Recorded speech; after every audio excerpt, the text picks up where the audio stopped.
All right, you ready? Mm-hmm. Ready. All right, let's start the recording. 3 and let's go. Hello. Good morning, good evening, good afternoon, wherever the fuck you're from. Welcome to another episode of Just Chatting, talk about whatever the fuck we want with HenricoM. And today we have somebody extremely special and extremely close to my heart. None other than Nene, or also known as Dr. Janine Brandt, or as we know her in chat as Mario's girlfriend, or Kiss My Axe's girlfriend. An absolute pleasure to have her on once again. Welcome to everyone watching in Twitch, everyone watching on YouTube, maybe later, wherever the hell. Thank you very much for tuning in. As you guys know, this is interactive. We try to engage with everyone in Twitch chat. We've got some burning questions that you guys asked through the week anonymously for Dr. Nene. And I'm very, very excited. Thank you so much for coming back for a third time. This is a third time we've done this. Actually, the third time. Thank you very, very much. And thank you very much for tuning in, everyone. Hello, Nene. How are you? Hi, first of all, hi Henrico. Thanks for having me back again. And hi chat. Hope you guys are doing well today. I was just looking at myself in the camera and realized that my double chin is quite prominent. Gotta. That's why you gotta have an angle. See, me as well, dude. If I had to get the camera, we're double chinning. All right, we're double chinning tonight. It's fine. That's why you gotta angle the camera right. You gotta get the good angle. You gotta get that good lighting. You know. Hello, Guzi. Hello, all the peoples in chat. Welcome. Thanks for joining us. Welcome to everyone. We have Nene's link pinned. We have it in the description of the title of the stream. Everything, you guys can go give it all the love there. So welcome to all the new people. Dude, it has been a while since we've spoken. I think the last time we spoke, I'm pretty sure, you were still living in some fucking small town, finishing pretty much your practical, or like not finishing, well, working essentially. Starting your life as a medical doctor. Yep, that was during COVID times. I remember we spoke a lot about COVID then. Yeah, we did. Everyone was so ill-informed. No one really knew what was going on. No one knew how serious it was at the point. No one knew if it was good, if it was bad. And now we're pretty much, I almost want to say, back to a normal kind of sense. Like, I don't see anything about COVID anymore. I just hear a new variant every second week, and then I'm just like, oh, okay, it's fine. We're not wearing any masks anymore. It's so funny you say that because, Mario and I are traveling to Japan in a week's time. Nice. And Mario needs to have 3 jabs to get into Japan. So luckily I have 3 already, and he has 2. So literally I spent the whole past hour and a half calling almost every discam in Johannesburg to find out if any of them are doing vaccines. And literally there is a national shortage of COVID vaccinations. Oh, so Mario has to get a PCR test. Oh shit. His first one ever. He's never tested for COVID ever because he doesn't get sick. So that's the one where they put it up your nose, right? Yeah. Oh god. Always. Nice. He's gonna love that. We all know Mario loves things like that. He's gonna fucking love that. That sounds horrible though. So you guys are going to Japan. What the fuck, dude? That's awesome. That's amazing. I know you guys have been wanting to go for a while. Like, it's something that's been in the talks for a while. Like, I mean, ever since I've met you guys, like, I'm pretty sure Mario's always said he wants to go to Japan or whatever, and now finally it's happening. I mean, that's pretty fucking huge. Yeah, we're really excited. I think the number one tip for anyone who wants to go to Japan is make sure you plan your trip well, because the train system is kind of complicated. But yeah, we're really excited. We're there for 2 weeks, and Mario gets to meet my sister for the first time. Oh, that's sick. It's just to live in Japan. Yeah. Wow. For those of you guys who don't know, my sister and I are very close. She lives in Japan. She's been there for 7 years now. She works there. And yeah, so it'll be Mario's first time meeting her. That's fucking awesome. You gotta meet all the family, man. You can't be part of the family if you don't meet the whole family. So true. How the hell did we go from How the hell did we go from you working in like a small little town in some hospital, and now you are, and I am super amped for you about this because I would say you are arguably one of my best friends. And I remember one night we were all sitting outside at a braai, close to drunk off our asses, and we were talking about this, and we were all like, you should definitely go on the ships, like this is a good opportunity for you. And I said this, by the way, I said there's no shot you're not going to be a senior doctor soon, because obviously on the ships, as you shared on your Instagram, you get like your normal intern junior doctor and you get a senior doctor, and you literally went on one trip and now you're going to be a senior doctor. How fucking amazing is that? How the hell did you go, how did all that happen? To anyone who might be interested, like what's the whole process? Like, does someone just feel like, yo, what's up? Do you want to go on a boat? Or like, how does it, do you apply? What the fuck? So basically, if you're a doctor in South Africa and you want to go work on the ships, or like for anyone who wants to go work on the ships, generally they're like recruitment agencies, and you can like search them for whichever brand you want to go work for. So I work for the Princess brand, so basically, for them I work through a recruitment agency, and their requirements was for me to have 6 months of emergency medicine experience. And for me to have like certain certifications. So yeah, I have all of those. I spent most of 2022 up until October working in an emergency department in the private sector. Got my experience, applied, and got on the ships. Boom, easy peasy, lemon squeezy. So did you like apply for it, or?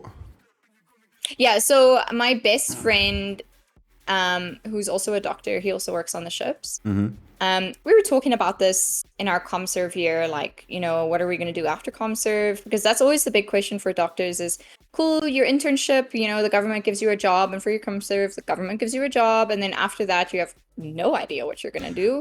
So most people either go and work in private EDs, go to Ireland, or go on the ship. There's only a very few group of people that continue working in the like public sector and like want to specialize and stuff. Most people take like a year to, I don't know, quote unquote, find themselves or whatever, and then decide, you know, what they want to specialize in, and then they go back into the public sector. Okay. But yeah, so we were discussing this, and he went first. He started his ship contracts at the beginning of last year in January, and like, you know, after he told me, oh yeah, this is the vibe, you know, it seemed like a good idea. Okay. So yeah, I messaged, so the recruitment agency that he went through, I messaged them, and then yeah, love your uncle. As a doctor, right? What does it take to like? So obviously, you said now once you're done with, you know, your whole practical or whatever the fuck you have to do, then you start your life, right? So you either go back to government work, which is, I guess, it's probably not the best, you know, if you look at it salary wise. Like, I feel like most people would want to do anything else. But question then, how do you start your own practice? Can you technically, on paper, after you've done your ComServe, just immediately go and make your own, what do you call it, like a MD, or your own private practice, like in a fucking random shopping mall? Or what is the, so you're allowed to do that? How does that work? Do you like apply for a license, or do you literally just walk into a store like, I want to hire this place, I'm a doctor now? Yeah, so basically when you complete your degree, okay, so you have your medical degree, cool, yeah, you literally know nothing. Med school is actually just a big meme because you actually learn everything in internship.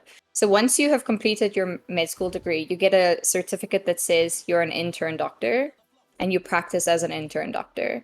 And then once you completed the internship, you get a certificate that says you're a community service doctor.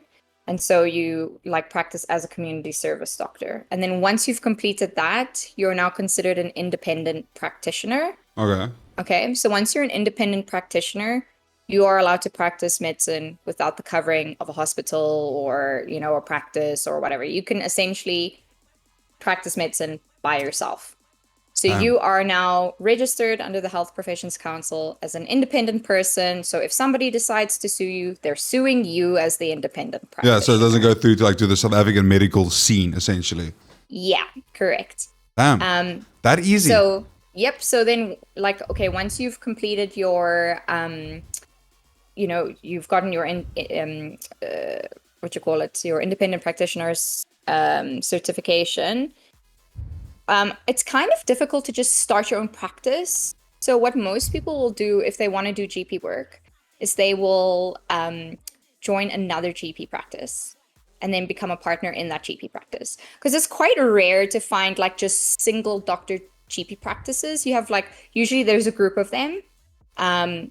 So you can, you know, become a quote unquote partner in that practice. But yeah, essentially if you want to be like a solo, like fly solo, you rent a space, you get your practice number. So that's really important, is having a practice number. So you register for a practice number. And then, yeah, then you just order supplies, needles, medication, whatever. I'm guessing there's only someone with actual certification can order these things. I'm guessing, like, not anyone can order some needles. I mean, you can buy needles at Discam and you don't need to have a certification for that. But yeah. Yeah, that makes sense. There are a lot of drug addicts. Okay, well, I never thought it's. I mean, obviously it's a process, but it seems a lot easier than I thought. Like, I thought there was a whole bunch that goes into it, because mostly when I've been to like a private practitioners or whatever, it's usually like some old dude or old lady. I want to give a special shout out to all the n3hn3h fans in chat, dude. Pepper and Scarlett are hyping you the fuck up, dude. And that's what you like to see, dude. That's what you like to see. So this is the cool thing about n3hn3h. Instead of just being a doctor, which is already fucking amazing and huge, she is also a League of Legends professional and currently playing for 80K. And you will be partaking and competing at GIRLGAMER Fest in Bahrain this year. Yes. That's huge. That's huge. I remember watching you guys at GIRLGAMER, and you have to understand, Chad, my league knowledge is me being scared to play with n3hn3h.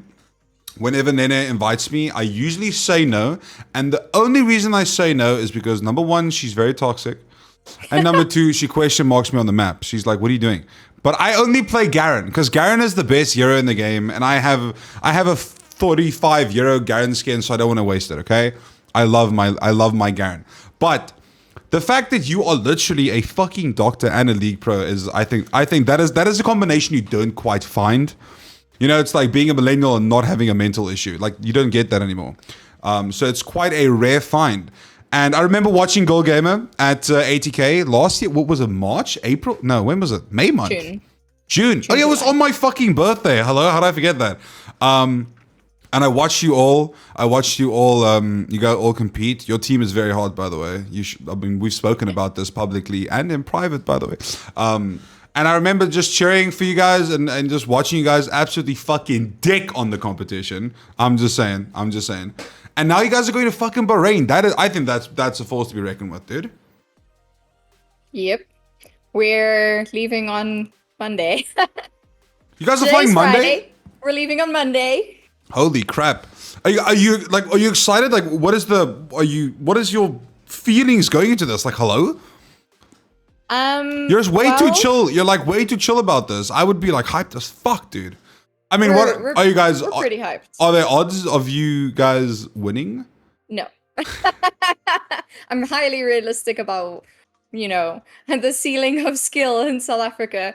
I think for me, and this is my personal opinion on it, and people can disagree with me if they want to, but basically, you know, there hasn't been a lot of international opportunities for women, first of all. And there hasn't been a lot of international opportunities for women where South Africa gets to participate. Mm-hmm. So this is like really the first time that, you know, we really get a stage where we can like showcase our skill.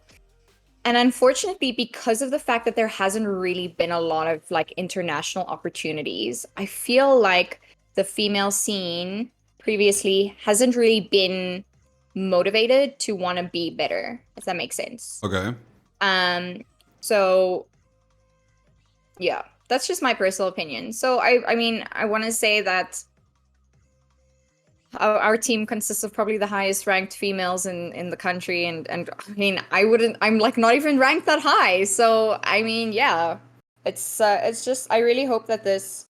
Sorry, there's something in my eye. Do I really hope you that this do you encourages think? more women to get better. Oh Get yeah, good. 100%, dude. The queens need to fucking slay, dude. I'm all for that chick's game.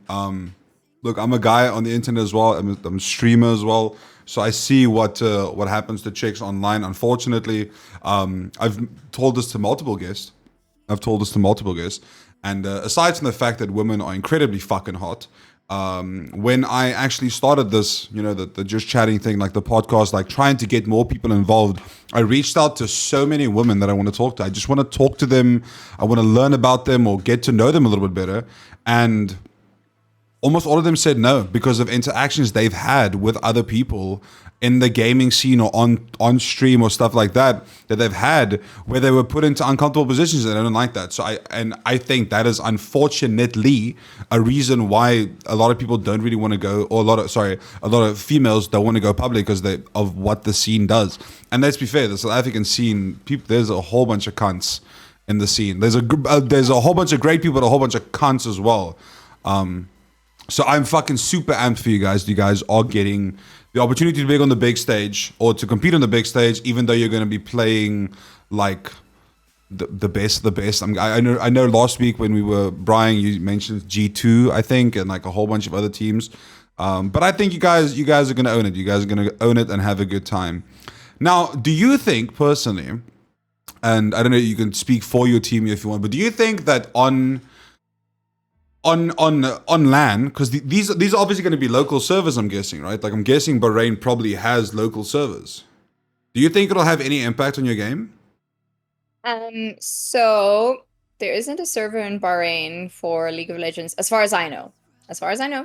But we are playing on tournament servers. So there will be like 5 to 8 ms ping. Damn. Only one person in our team has played on ping like that, which is Scarlet. So I think we'll probably each play a game, just before the tournament, just so that we can at least like get used to the ping. Because I know a lot of people who play on high ping struggle to go to low ping, with canceling autos and stuff like that. And so I think like, when you have high ping, you sort of calculate the time delay for your almost like it turns into a muscle memory type of thing. It turns like you don't even realize that you're doing it, but you kind of just get used to it at the point. Yeah. No, she's greeting chat. She doesn't care about us. She only cares about you, chat. She doesn't care about us. But it makes sense what you're saying though, because you kind of like mentally you are so used to playing on 150 plus ping, so you're already like. You're getting used to the high ping, and now all of a sudden you're going like to instant cast, and that might be a little bit of an adjustment. But maybe it could also be a fucking huge boost for you guys, like a buff almost, and you guys will just maybe own it and do better and win the whole fucking thing. I'm hoping. So the season stuff, most of them are still unconfirmed, but I know we're playing the first match, and the team that we're playing against, we've versed 2 times already in 2 different tournaments. So we versed them back in 2021 at GIRLGAMER Middle East North Africa online tournament. So we were fortunate enough that the GIRLGAMER organizers allowed us, even though we don't live in North Africa. No. And we versed them again in the female Arab summer split in 2021. So we are looking forward to seeing them again. We have played them, so it feels kind of like comforting knowing that we've like played this team before. We have taken a game off of them. We have a much stronger roster now than the time we played them last time, but they also have a stronger roster now than they did that time. So I have a good feeling about that first match. The rest of the matches, we'll see. You're not too sure how it's gonna go, because I mean, obviously, like you said, you're playing like against people like G2 and those are pretty big. Those are pretty big names, and those people literally play League from morning till night. Where I'm talking on a correction here, but your whole team also has full-time jobs, and they play at night and weekends pretty much. Yep. Damn.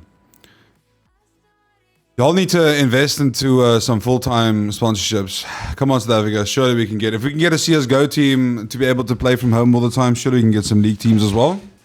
But we probably need servers first. Yeah. Oh, well. It's a problem. I mean, to be fair, it is league. Like, league's kind of mid. I'm joking, obviously. I'm joking. Okay, so moving away from the league stuff, moving away from it, let's go to the the doctor stuff again. So I think something I want to ask, a question that's been burning me.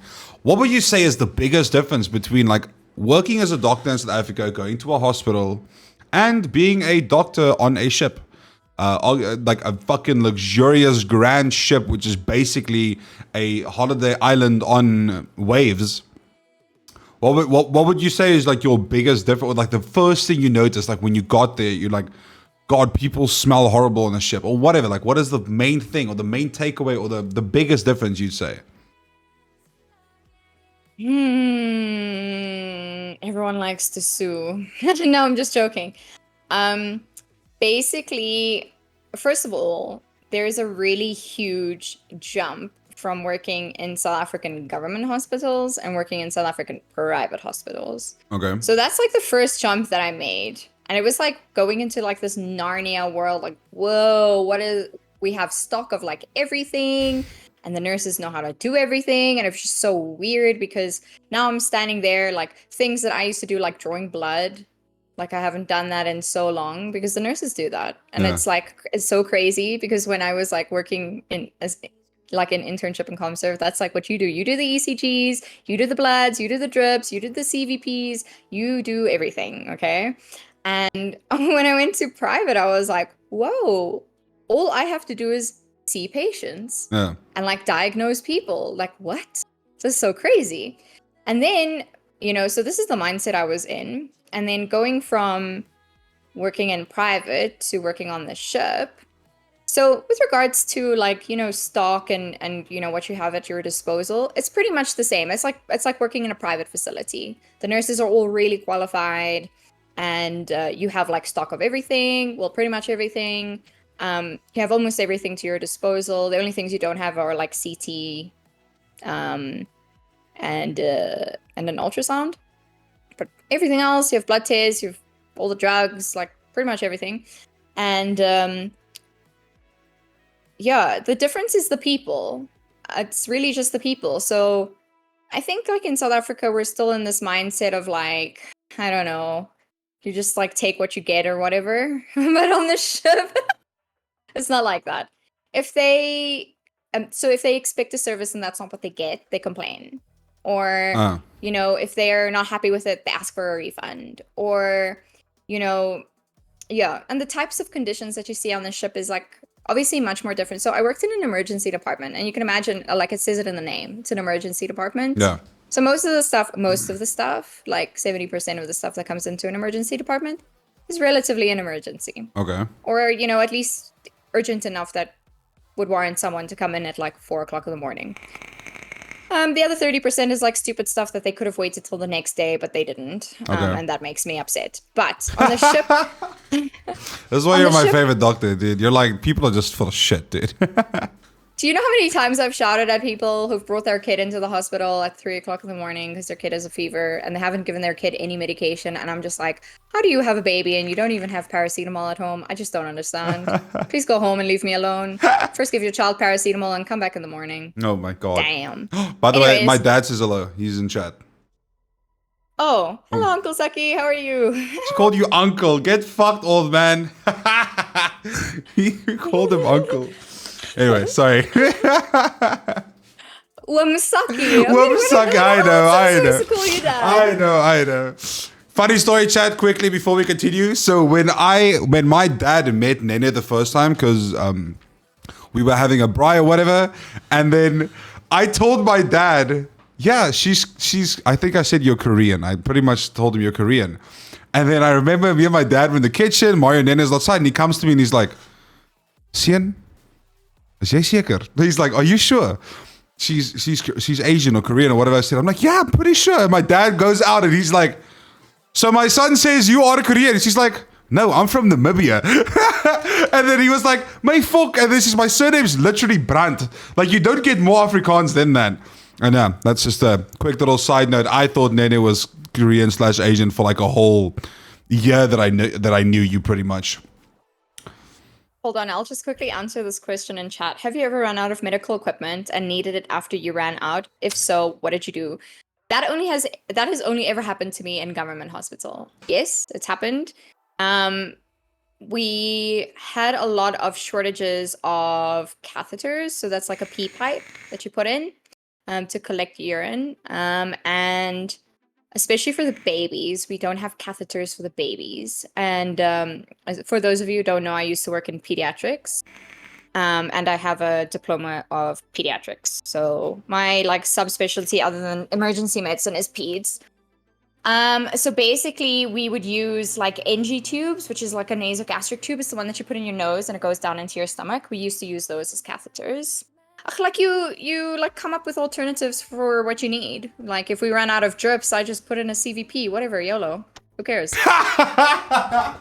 Whatever, YOLO. The doctor says, by the way, whatever, YOLO. But okay, but fair enough. I mean, you're the doctor. I mean, surely you're not going to be like, hey, listen, we don't have this, but we're going to use this. Like, you're not going to tell the patient that. Okay. Anyway, I completely steered you off topic there. So people would come to pretty much for the same thing, I guess. Oh yeah, sorry. I was still getting on my your rant. On my rant about the ship.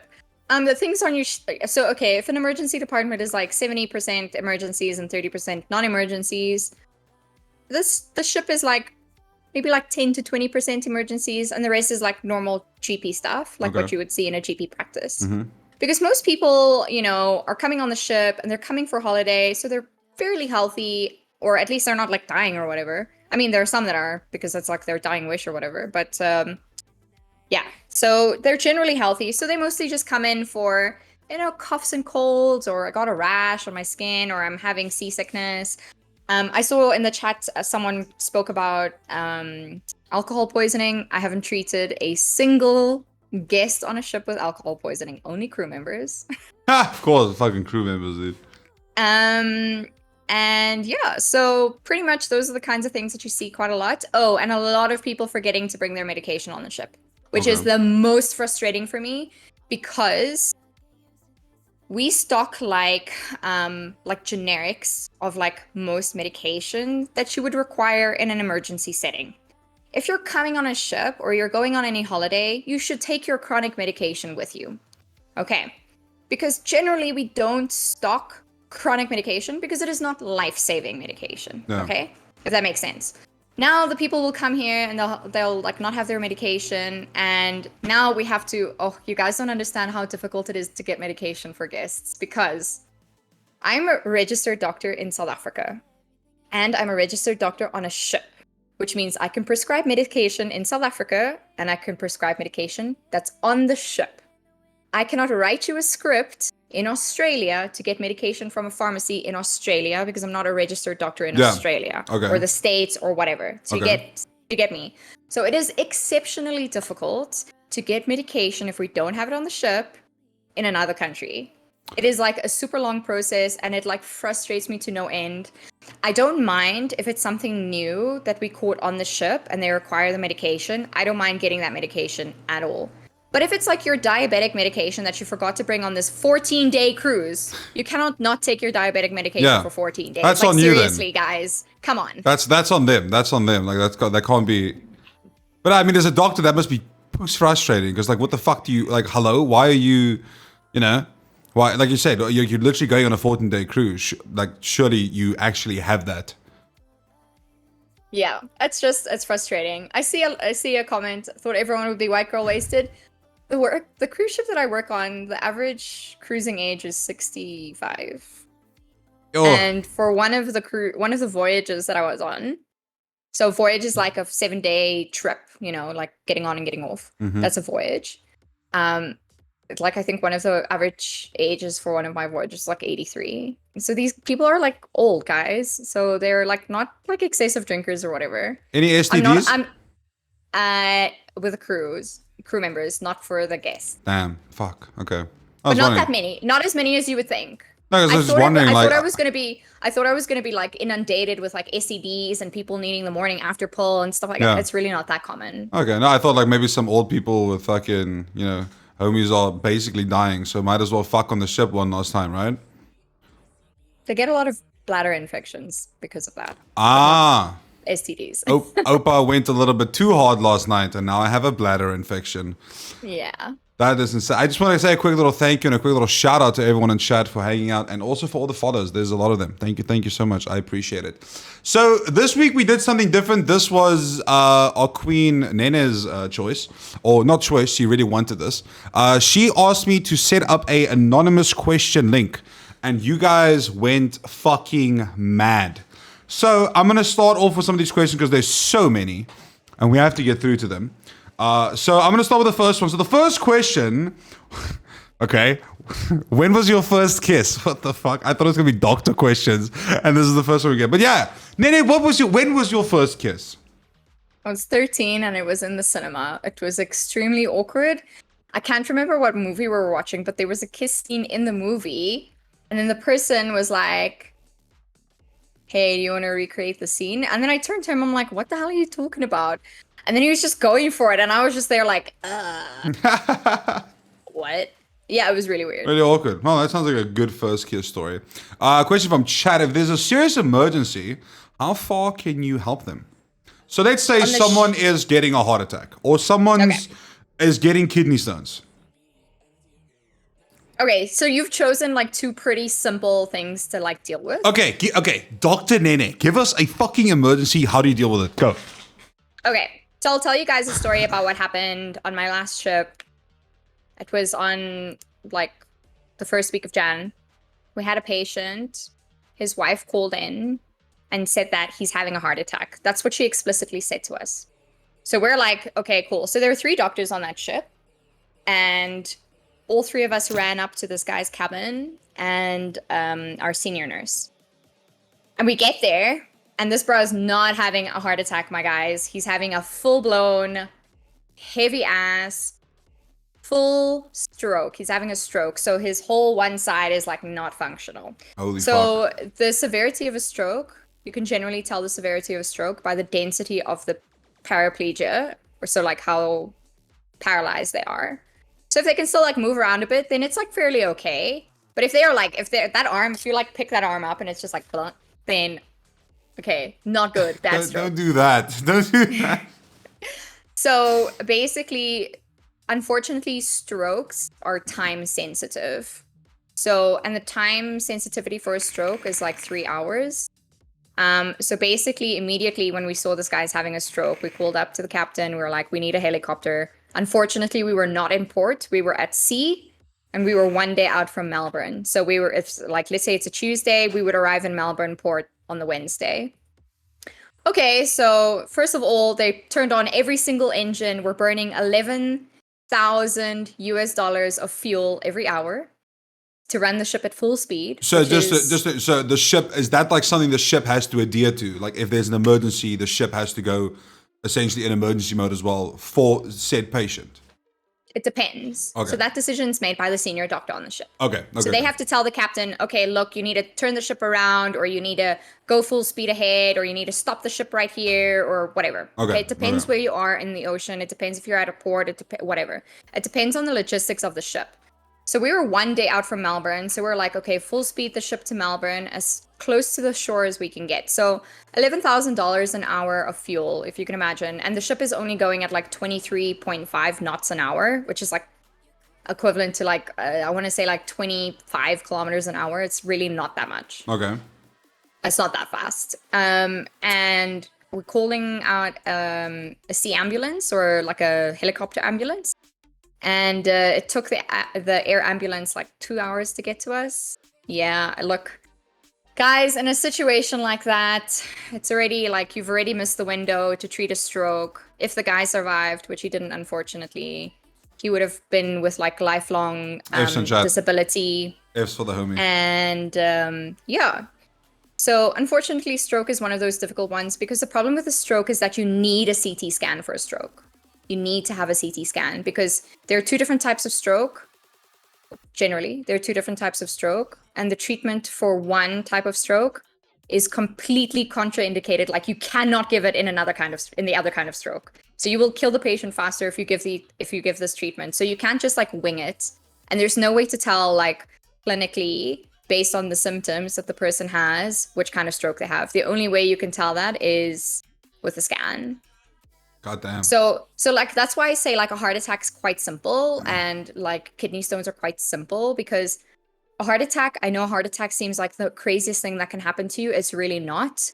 If you see that somebody's having a heart attack on their ECG, you just give them the medication that stops them from having their heart attack and you get them off the ship as soon as you can. That's like the medication for like a heart attack is quite straightforward, you know, as long as you know, boom, they're definitely having a heart attack. You just give them medication and then like, that's it. Bob's your uncle. But, and kidney stones, you just give them pain medication and a ton of fluid and hope they pee it out. Holy fuck. Yeah. Okay, so there's always an opportunity to help someone even if it's on a ship. Yeah. As much as you can, obviously, in the middle of nowhere. Okay. So second question, let me open it. Can you please tell Henrico he won't die during his surgery? Henrico, you won't die during your surgery. Bro, I'm so scared. I just want it to happen already, dude. I just need the surgery to happen. But thank you. I trust You're having you. your follow-up next week, hey?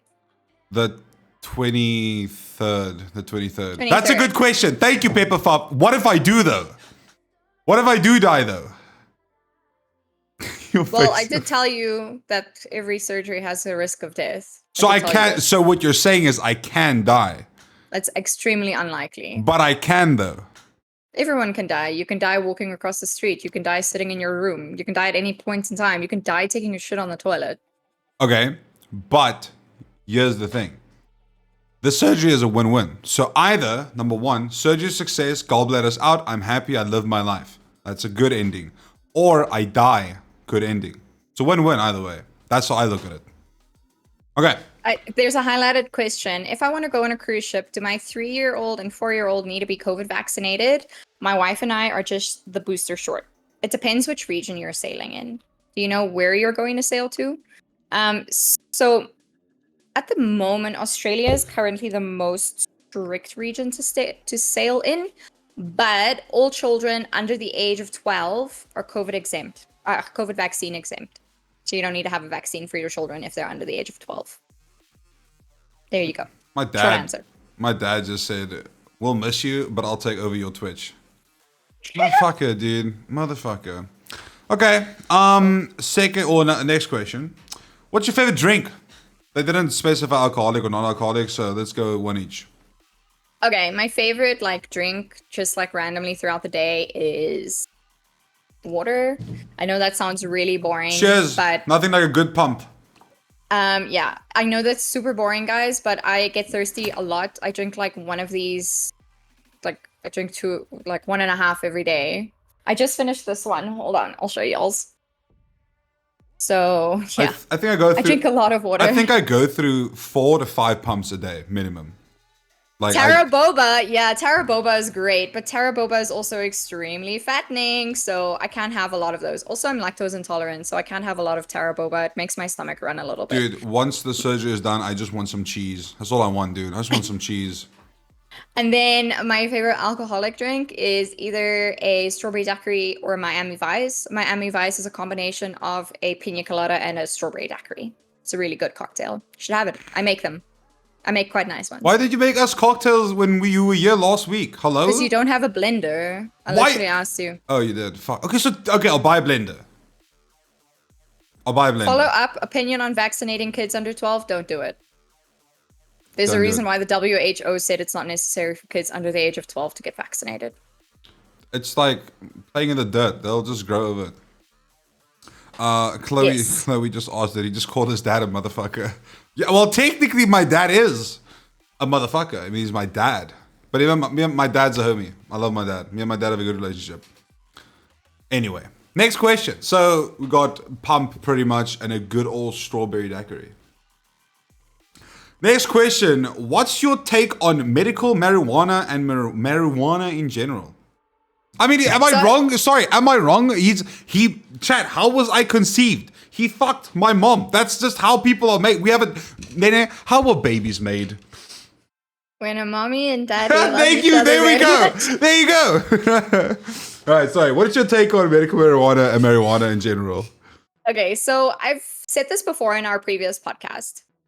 I, as Janine, have no problem with people who want to smoke marijuana. I personally don't smoke marijuana.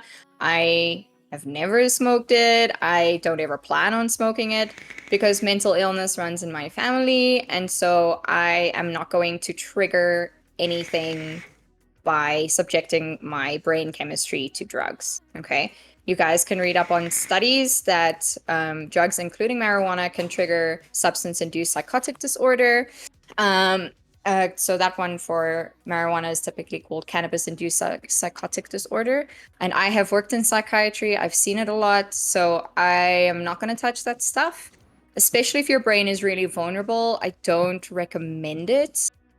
My medical opinion on it, however, is that I personally would not prescribe medical marijuana because I haven't really seen any studies that show that it has like widespread benefits. I do not discredit the fact that there are anecdotal studies and case studies that have shown that it does help with pain and increasing your appetite and stuff. I just feel like I would be more comfortable if they do widespread studies on it with like really large cohorts. And I know I'm talking like super scientific here, but like when you are prescribing medication, you have to back that medication. And in science and in medicine, the way you back medication is with studies, clinical trials, clinical studies. They just unfortunately haven't done that many. So that's just my take on it. If they release studies and it shows that there are like more benefits than the ones that I've mentioned, you know, cool. I'll get on that train. But at this point in time, it's not very widely spread, it's not very widely used. It's very select, like people who have seen like, you know, individual case benefits for it. So yeah, I mean, I don't work in oncology and I don't work in, I don't know, like psychiatry and you know, stuff like that. So I feel like the exposure and like knowledge I have on the uses of it is quite limited. But yeah, that's my take on it, my personal and my professional one. Okay, thank you for the very clear answer from like both ends. I can respect that because I mean, obviously, you do get the personal and the professional opinion of both sides. And I know of people that they say they smoke weed for X, Y, and Z, and that's fine. Yeah, I mean, look, like I said, I don't care if people do whatever you want. As long as people are not forcing me or they're not putting it on me, as long as people know my takes and my opinions on it and they can respect that, then I can respect theirs as well. Genuinely it's believe all about mutual respect. I genuinely believe that weed affects everyone different because I've met some people who smoke weed and then they are exactly the same. No change whatsoever. Yes, they say they're high, but I don't see it. Maybe their eyes are a little bit puffy or something, but that's it. No change. And then I've met people who change into like a completely different human. They're just, I don't know, just everything. They've changed into something completely different. And then you get those people that is pretty much just a body after they smoked weed because they're just sitting there like fucking zoned out of their mind. Yeah, and unfortunately, you're never gonna know which type of person you are until you try it. And you can become one of those people at any point in time. Because you must remember, there's also different kinds of strains of marijuana and different strengths of marijuana. So you never know which hit is going to be the one that like completely messes your brain chemistry up. So yeah, if you're like wondering whether it's a good idea or if you're considering it, I would suggest that you maybe do some research first and understand what it means before you do it. Because it's not like a gateway drug or whatever. It does alter brain chemistry. They have proven this. So all I'm going to say, it's like anything. It's like vaping. It's like smoking. It's like drinking. It's like just be careful and know your limits. And know your background history. Like know your health history. Know your family's health history. If there's anything that like predisposes you to like cancer or heart disease or, you know, like there are certain things you shouldn't do. If you have heart attacks and, you know, strokes and all of that in your family, the number one worst thing you can do is smoke. No. So like these are the kinds of things. It's super important to know your health status. I've tried it twice, and both times it had no effect on me whatsoever. And I genuinely did try, but it had no effect I on really me. do want to answer this question. Go ahead. Mr. Twisty asked about vaping. So in I want to say 2019. When did I graduate from?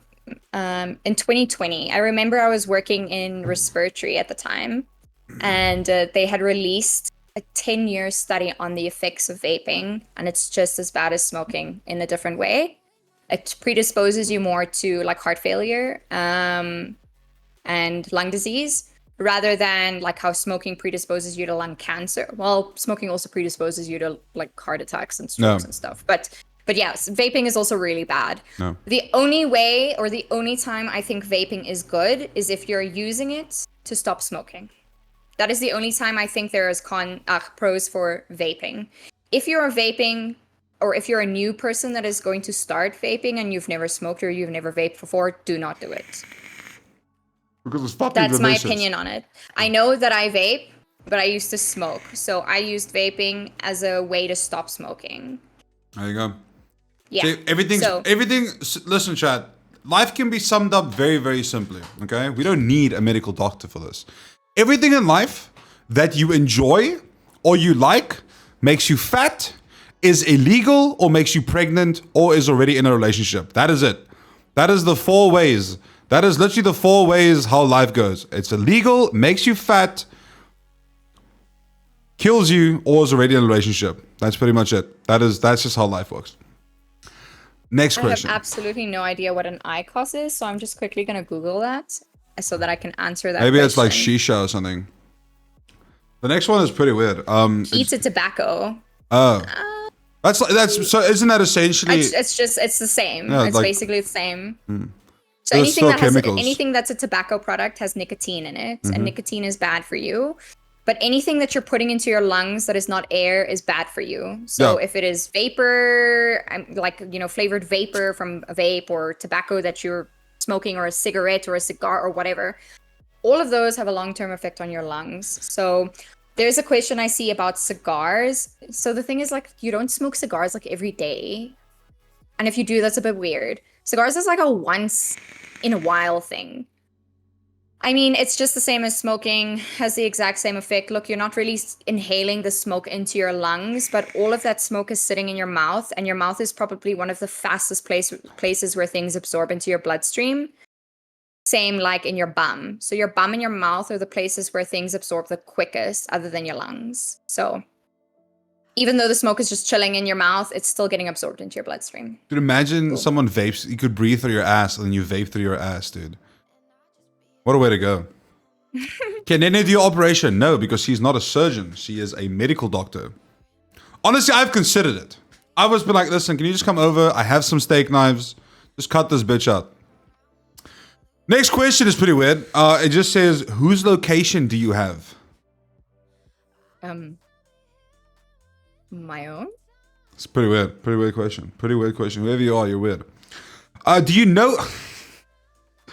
Read them all, Henrico. I'm so keen for the Yeah, weird ones. I'm asking. I'm literally reading all of them. I just know exactly who this is. Do you know any cute lesbian doctors? You know who's asking. Please help. I do know of one. She used to be a really good friend of mine, but she's in a relationship. Sorry. Unlucky. I'm not gonna say your name. Unlucky. We all know who that is. Yeah, unlucky. F's in chat. That wasn't Megan. It wasn't Megan. It actually wasn't Megan. Have you ever gotten into a fist fight?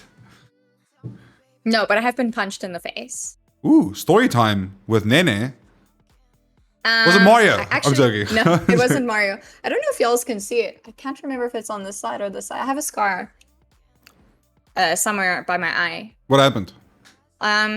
There was a fight between 2 guys. Oh, fuck. Who may or may not have been fighting about me. Damn. But that's irrelevant. Ooh, okay. Damn. Nene. And okay, dude. Obviously, I don't condone violence, kind of, most of the time. And I try to get in the middle of it just as the one person was punching. Jesus and he had a Christ. ring, and it like gave me a little there. Oh, fuck, dude. That sucks ass. Jesus Christ. It was very long ago. I think I was like 12 or something. Oh, wait, you were 12 and you had guys fighting over you? Holy shit. I agree. Nene has Riz, dude. The Rizzler. The Rizzler, dude. Actually, now that I think of the word Riz, Nene recently learned the word Riz. Dude, this weekend, Chad, we're all like, we're drinking, we're having a good time. But Nene is just talking about like, dude, this guy, this person, they had so much Riz. Everyone just had Riz, dude. All fucking weekend, everyone just had Riz. Okay, what is your most memorable experience as a doctor? And please do not say a baby being born. Give us like something fucking juicy, dude.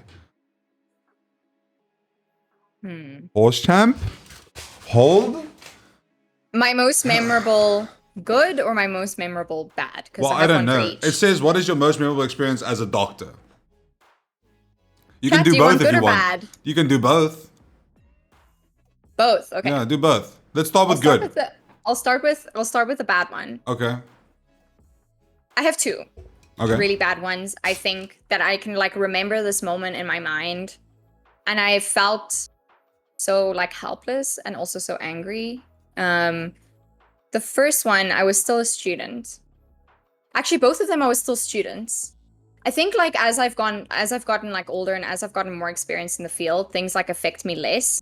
So I think like a lot of these moments that like really, really hit me was when I was still a student and I was still inexperienced, and you know, I still haven't seen how disgusting the world can be. The first one, I'll start with the like more mild one. It's quite a quick story. I was working in the emergency department in Mitchell's Plain. And for those of you guys who know, Mitchell's Plain is quite a hectic area. There's a lot of gun violence there. There's a lot of gang activity there. It's quite a dangerous area. And I remember it was like a fairly quiet evening. And, you know, I was there with my clinical partner and, you know, we're just, you know, doing paperwork or whatever. I can't even remember. I just remember the ambulance people like rushed inside and they have this like 16-year-old boy on the table. And everyone just like jumped up and I had no idea what was going on. And they were like, gunshot chest. And gunshot chest is quite serious. Because the problem with a gunshot chest is that you need to follow the bullet's trajectory so you can see what it's hitting. Because if you don't plug up any holes, the person's going to bleed out. And the problem is when you have a gunshot chest, they generally do what is called a front room thoracotomy, which is where they crack open your chest in the emergency department. So not in a surgery, not with any anesthesia. You're not even wearing like, I don't know, proper like surgical equipment. You're just going, they just take a saw out and they like just crack your chest open, guys. And basically, I remember thinking, I was like standing there and I'm getting like absolutely drenched in blood. Like seriously, this guy was like pouring blood. I have a picture actually. No, whoa. No. I'm not getting... No, wait. I want to show you guys a picture of the floor. Oh, It's just a picture of the floor, hey? And, guys, I have a picture of this one time. No, what the fuck, dude? And I remember, you know, I'm standing there and I'm trying to put a drip in this kid's arm and he has like no veins, like at all, because he's literally... Here we go. I'll show it to you on my camera. I don't know how well this will translate. I don't know if y'all can see this. Oh, you can just see a lot of blood. Yeah, so... We can post it on Discord later. Here, they're like cracking open his chest and there's just like blood everywhere on the floor. I don't know if y'all can see that. It's just blood on the floor. That's terrible. It's just like... What goes through your mind in a moment like that? Like, obviously... Literally nothing. All that goes through your mind is how to save this person. Wow. And essentially, I'm like trying to put a drip and I just hear the doctor who would crack this kid's chest open say, shit. And I remember looking at him and he's like, we have the wrong trajectory.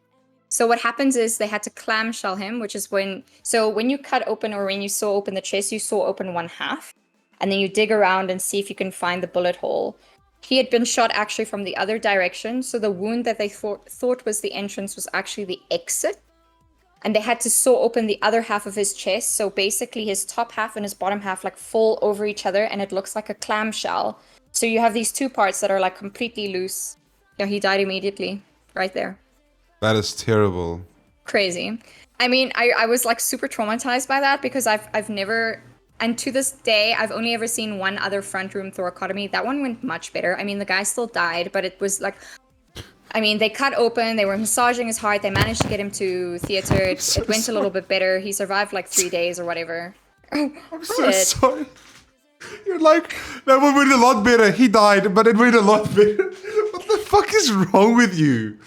Yeah, I mean, look, at that time I was an intern, and it was my second year of working as a doctor. So I was like a little bit more, yeah, look, when they're doing a front room thoracotomy, it's because either you will die there or they cut your chest open and give you like maybe a 2% chance of living. So yeah. Anyways, that was the first story. I remember that hit me quite hard. I was like, wow, this kid was 16. He wasn't even involved. It was a stray bullet that hit him, by the way. Oh, shame. That's terrible. Yeah, it was just, yeah, really sad. The second one was this lady, and I remember she was in the neurology ward for, like, she wasn't able to walk or something. I can't remember what exactly she was there for, but I don't know, government hospitals, bro. And I remember I was like a fresh little student. I was like in my 4th year or something ridiculous. Like, I mean, bro, like you don't see anything until you're in your 4th year. And I remember speaking to her, and she had like quite a bad burn on her arm. And I asked her, so what is this burn on your arm? Where did that come from? And she told me that her husband wasn't happy with the way that she ironed his shirt. So he took the iron and he ironed her arm. And then what had come out, so the reason why she couldn't walk was because her husband had broken her leg 3 times and refused to let her seek medical help. So the leg healed like not well. Sorry, when I think about this story, it makes me really upset. But the real kicker was why she was actually in the hospital this time was because he had found her stashing money away from him, and he found 150 rand, guys. 150 rand. That's not even 10 US dollars for the international people here. And he took a PVC pipe. I don't know if you guys know what a PVC pipe is. It's like those plastic plumbing pipes. And he beat her so badly with it that her intestines ruptured inside her body. All of her fecal matter leaked out, and she became completely septic. And at the end of all of this, I'm like extremely upset. Like I'm feeling so like, why are you still with this man? And I asked her this question, and she said, because I have 3 children and I have not even completed grade 4 in school. I cannot provide for them, and he can, so I cannot leave him.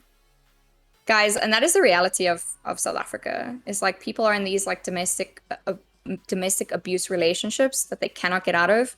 So my only like recommendation is that if you ever come across something like this, is to just be compassionate with these people.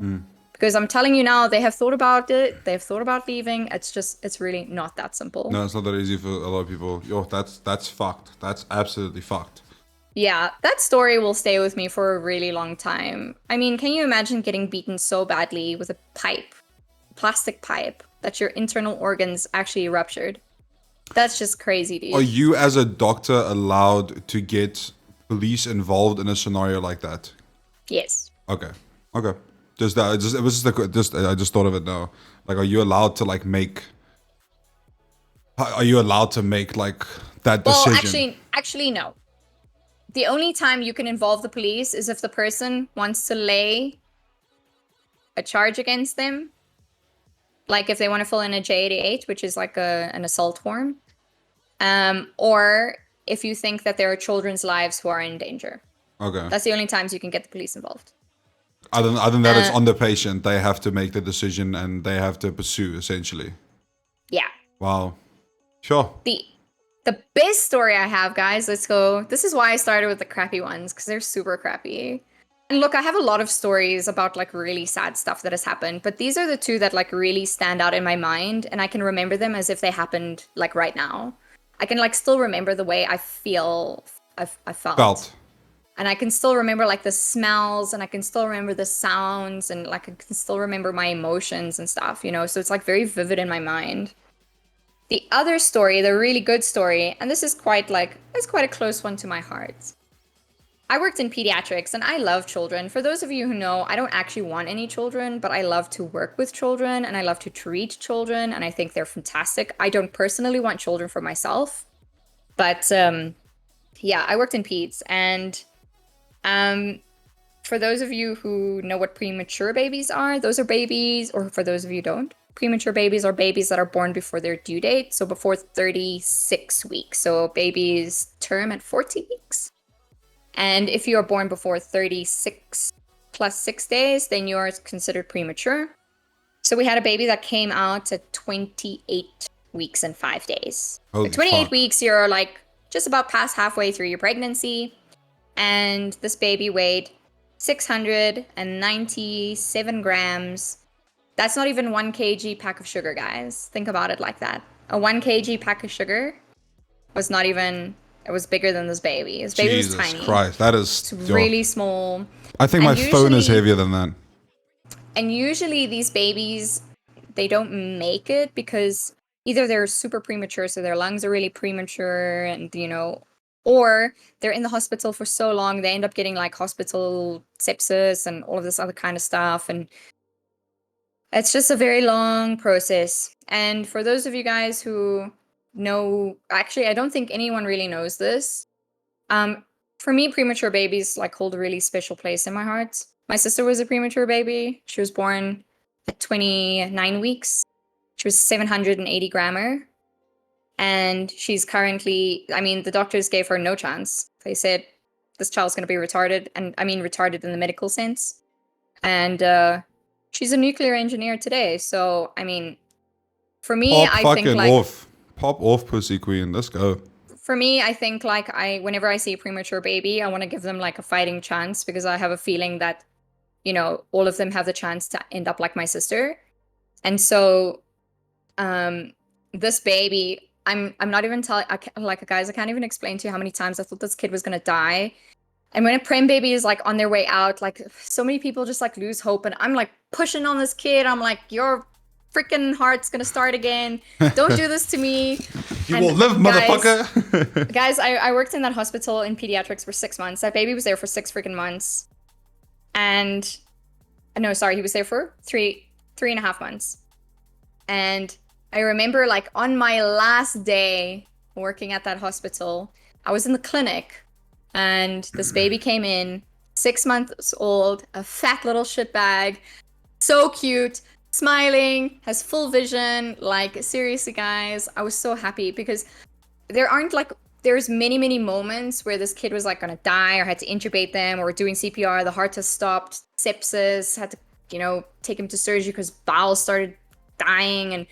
And to see this kid 6 months later being fat and happy is like, seriously, there's nothing like that. There's nothing that feels better than that. It's quite rewarding. Yeah. It's a rewarding feel because so you literally saved a life. Quite literally. I mean, like, look, it's a team of doctors. There's a whole bunch of them. But like, I don't know. I feel like for all the preemies that we had, I would just adopted them like they're my babies now. I would like feed them and I would touch their hair and play with their fingers and stuff like that. Yeah.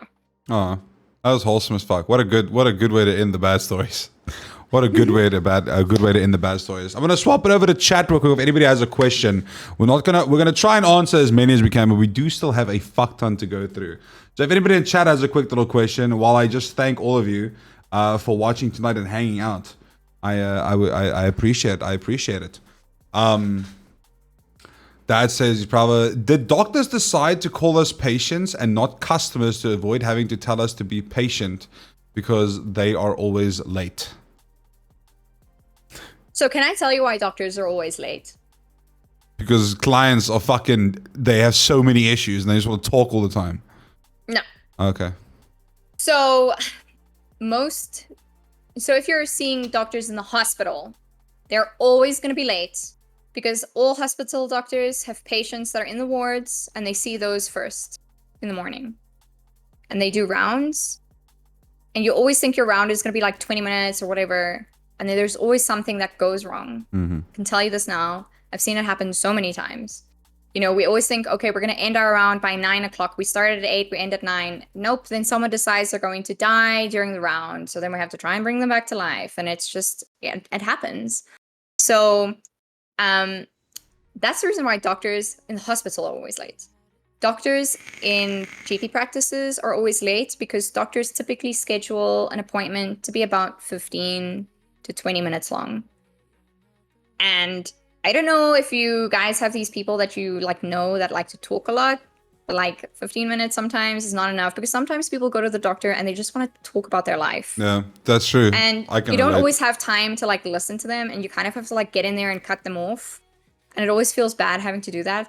But sometimes, like usually, like when I was working in a clinic setting, I usually took one patient a day that I spent a lot of time with. You know, maybe it was someone that needed like really deep counseling on their diet or their lifestyle changes. And you can't just do that shit in 15 minutes. You really need to sit with them and give them like realistic ways to like change their life. And so that's sometimes why they're late. But I don't know why they call them patients, because sometimes on the ship we call them customers or we call them guests. Like we don't call them patients. I call it a guest, I think is, yeah, that makes sense. Yeah. So the next question we have here is, what is the weirdest / funniest thing a patient has ever said to you? I had a patient that really wanted to pay me a lot of money to be my husband. And it was really awkward because he was in the erectile dysfunction clinic. The irony. Yeah. The fucking irony, dude. What the hell? He was like, I'll bring the briefcase of money right now. I was like, I'm okay, thanks. Well, I'm really flattered, but no. well, there we go. First he says, okay, wait, how much are we talking? I think he said something like 100,000 rand or something. I That only 100K for Nene? What the fuck is wrong with you, bro? Maybe 100 million. Yeah, okay, then maybe. We got a question here in chat from Alo Senzu, which I'm pretty sure is your homie. How long was your longest shift / shifts?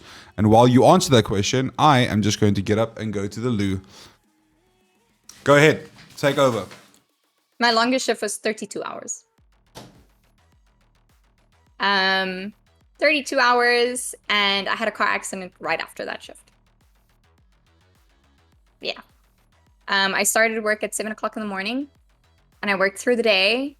I worked through the night. I think I slept for like 20 minutes during the night. It was super busy that night. I worked a full day the next day, and I only left the hospital at like 5 p.m. I don't know. Can somebody do the math? Is that 32 hours? However many hours that is. Yeah. Crazy. Part of the reason why I decided to work in private is because you don't do shifts that are that long. In private, the longest shift I did was 13 hours, and that's very manageable. But in government, they work you to your death. So 28 to 30 was like normal for me. Okay. And I'm talking like full on, not sleeping, you're on your feet, you're thinking people are dying, so you're like constantly on. Yeah. That's insane. 36 hours, I don't know how you do it, dude. Next question. Is your throat sore? Is it, no wait, if your throat is sore, is it better to go to the doctor immediately or must you wait a bit? Now before she answers this question, I am going to tell a story. So this is one of the reasons. So if there's anybody who's listening to this on the side, I want you all to fucking focus fully on the stream real quick. I wanna brag real quick. I want to brag about what a fucking amazing human Janine is. So Nene has always made it very clear that if we ever need help or if we ever have any questions, like please do not be shy to ask her. And someone like me who is genuinely anxious when it comes to like bothering people in a sense, I don't usually do that. But recently I have been kind of, asking Nene for like advice on a lot of things. And a while back I think it was after Comic-Con, I'm pretty sure. Yeah, it was after Comic-Con. So I messaged Nene, I'm like, listen, I'm sick, but I feel a little bit more sick than usual. And Nene tells me, not even joking, straight face, she sends me a WhatsApp. She says, send me a photo of your throat. And I'm like, what? So she wanted me to take a photo of the inside of my throat. And I said, no, are you fucking stupid? I'm not doing that. And then she didn't get mad, but she was like, why? I'm a doctor. Like, I'm just going to help you. But I didn't do it. So I didn't do it. But I then proceeded to suffer for 5 days. Meanwhile, having a full-on throat infection, like antibiotics type of shit. I eventually go to the doctor. And I talked to the doctor and I tell her what the issue is. And I was like, I didn't have a cold. I had I had laryngitis that turned into tonsillitis. But because I didn't have tonsillitis, it attacked, I don't have tonsils. It attacked my throat and it like full on got fucked. And I go to the doctor, everything. And at the end of my visit with the doctor, I tell the doctor, like, yeah, I have a friend, she's a doctor, and she told me to come. She told me, like, I should probably come to the doctor, whatever. And then she's like, the doctor, dead ass, looked at me and she's like, why didn't you just come? Like, you have a doctor friend. Why the fuck did you not just come to the doctor? Like, she was right. You should have been here and you wouldn't have to have antibiotics. So I would say, go to the fucking doctor. But going to the question, should you wait a bit or should you go to the doctor?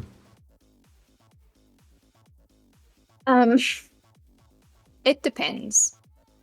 I think like most people know their bodies pretty well. And for me, I get sick maybe like 6 to 8 times a year with like common cold, flu, or like throat issues. Okay, and like let's just ignore the fact that I'm a doctor. Because of the fact that I get sick so often, I know exactly what like a normal cold or flu or whatever that attacks n3hn3h feels like. So for me, it's just kind of like, oh yeah, you know, I'm just gonna take cold and flu medication. So if you know like how you are normally like when you get sick, and it's something that you know you can like deal with when you know you rest and take fluids and take over-the-counter like cold and flu medication, then I say going to a doctor is probably not necessary, because for most colds and flus, they're not going to give you antibiotics.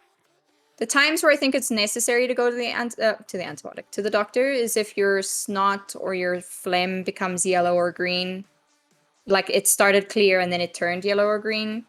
Or if you look into the back of your throat and it's extremely red and it's extremely swollen, or you can see that your tonsils are quite large.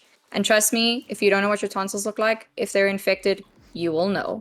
Okay, they're like massive. They look like 2 giant balls in the back of your throat when they're infected.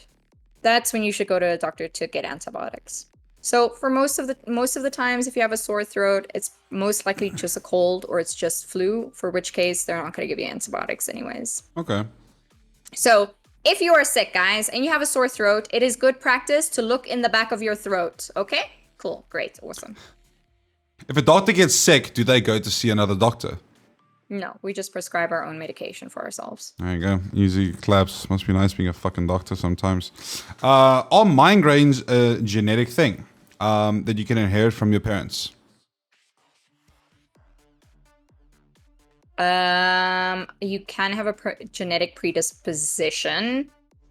So almost all diseases you can have a genetic predisposition, like diabetes, heart attacks. There isn't like a direct genetic link. So it's not like if you have this gene, you're going to get migraines. It's not like that. But they have done some studies, but this is quite an old study, if I remember correctly, on, it was a study on women that get migraines. And I think there was like a percentage, quite a high percentage of them found out that their mothers also suffered from migraines. So whether it's directly genetic or not, I don't think so. There are certain triggers for migraines: cheese, alcohol, chocolate, stress, lack of sleep, and your periods. If you're a girl, those are the most common triggers for migraines. And yeah, so if you are suffering from migraines and you have no idea what is your trigger, I recommend keeping a migraine diary. So that's essentially when you get your migraine, you write down everything you ate for that day, the amount of sleep that you got for that day, your current stress and emotional levels for that day. And then you can see a trend and pattern over time. Yeah, what's might cause it? You can say every time I had cheese, it triggered a migraine. So then you try to avoid cheese products. And I know that's very difficult for a lot of people because cheese is great. But yeah, I mean, if your migraines are really bad, there are also other weird ways that people get rid of migraines. I can show you one. So I used to suffer from them and I got this piercing. There has been some anecdotal studies that a piercing on the flat of your ear helps with migraines. I haven't had one since I got this piercing. That is not medical. That's not a medical thing. That's not medical, guys. That's just me having listened to some people, and I really like piercing, so I was like, why the hell not? I Let me once get had one. I once had an insane medical. I once had an insane cluster headache, and I'd had a Panadu at one point that didn't work. I fucking had a ibuprofen, whatever, didn't work. I had a grandpa, didn't fucking work, and I literally googled like, what the fuck can I do? And then there was like some random video of a guy just pressing like on his pressure points, gone, literally within fucking seconds. And the next time it happened, I tried again and it didn't work. So it was I don't know if it was placebo or whatever. And yes, I see you type never take a grandpa. I know grandpas are terrible for you. Grandpas are very, very bad for your stomach. I saw someone ask this question like 5 times already, so I want to make sure that we get to it. And they said, can we please get a Monty update? Okay, guys. For those of you For who those do who not don't know, know, yeah. For those who don't know, tell us about Monty. for those of you who don't know, Monty is my husky. This is him in the pool doing physiotherapy. We can't It's see very, anything. very We cute. can't see anything, bro. Your screen Oh, isn't on, you my needle. bad. You see now? Yeah, we can see it. Yeah, he's very cute. Okay, press it again. Okay. Anyways, basically, ever since we got Monty, he's had some, I'm gonna say like walking problems. He's always just walked really funny since we got him. But when we got him, oh, he's a rescue, by the way. Adopt, don't shop. True. Anyways, Don't buy an animal. yeah, he. That time they thought he was about 4 or 5 years old, something like that. He had this like weird sloped, his like back legs sloped down. We thought like hip dysplasia. I mean, we took him to the vet. Vet said like it's not hip dysplasia. Maybe he was just born that way. At that time, he was also really overweight for a husky. So we managed to get him to lose the weight, and we thought maybe that would help. Look, over the years, like we've been to the vet many times, asked them, look, should we investigate this further? They've always said no at this point in time. There's no indication for it. He's not in pain, blah, blah, blah, blah, blah. Okay.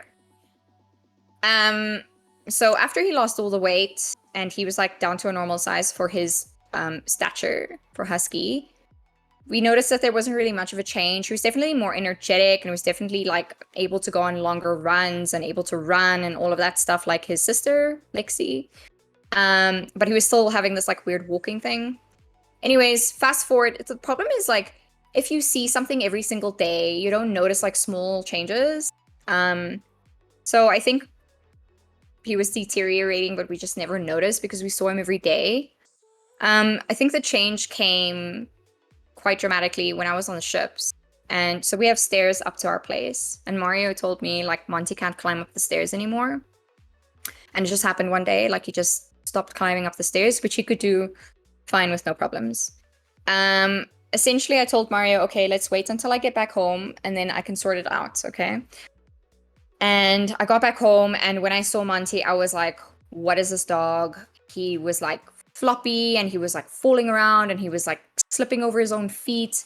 And if you look at the back of his like back paws, they're like scuffed on them because when he walks, he like slides his feet like this instead of stepping like this. So he like drags his feet against like the ground. So he has like scabs and stuff on the back of his feet. And basically we were like, what the hell is going on? We have no idea. We took him to the vet. The vet was like, he needs to go and see a specialist. So I drove him like an hour to some shithole in Pretoria to the veterinary hospital where they have all the specialists and stuff. He stayed there for 4 days, did a whole bunch of tests, blood tests, lumbar puncture, MRI, x-rays, every freaking test under the sun. Basically, what they found was that he has a compression in the top of his spine, so here at the back of the neck. But essentially, the report from the radiologist said that that compression is not significant enough to be causing this clinical picture in Monty. And then when they MRI'd lower on his spine, they actually found that he has a congenital condition.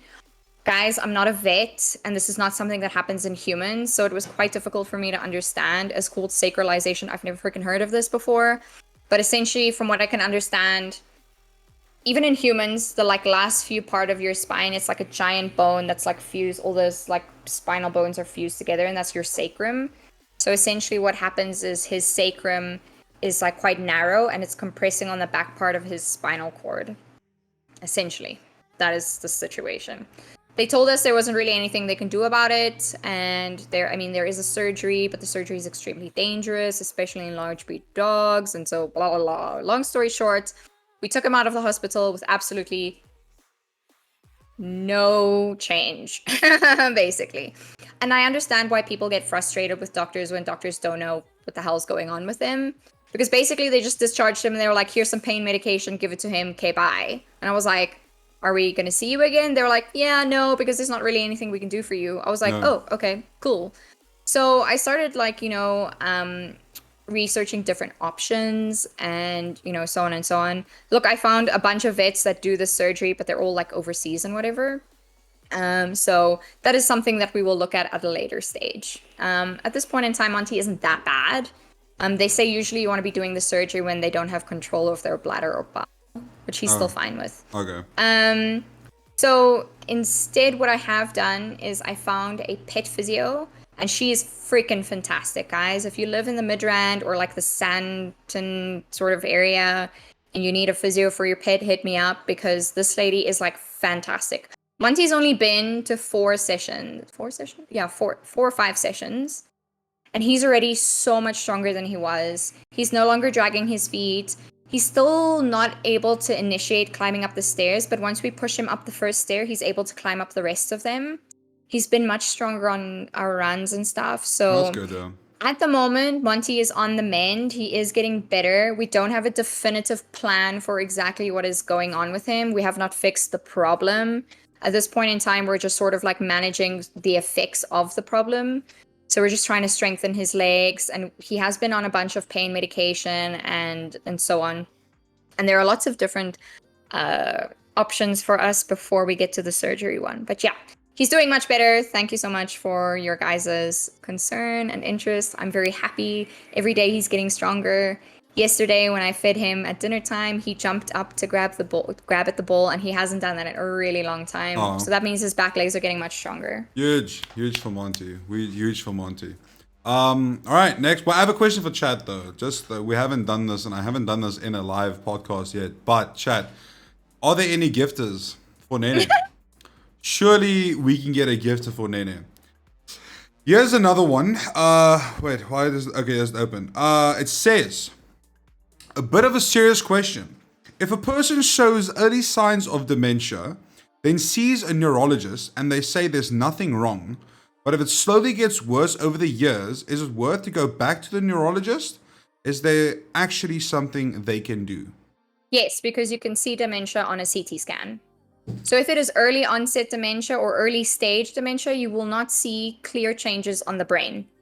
But if it is like later on or time has passed, you will see some subtle changes on the brain matter. So yes, it is worth going back to a neurologist. Would you say get a different opinion, or would you say go back to the same person? I know that frustration was not at me. No. I'm trying to think about how to answer this question that helps the most number of people. If you have medical aid and your medical aid coverage is good, go to another doctor and get a second opinion. If you do not have medical aid or you're paying out of your pocket, do not go to another doctor, because the second doctor is not going to look at anything the first doctor did, because we don't trust anybody. Okay, we do everything ourselves from the start. Okay. So if you see a new doctor, they are going to do everything. So please do not get frustrated with them and say, we've already done this scan, or we've already done these bloods. Just let them do it, because it's just to avoid mitigation and lawsuit risk. Because if a previous doctor has missed something, that is why all doctors start fresh if it's the first time they're seeing you.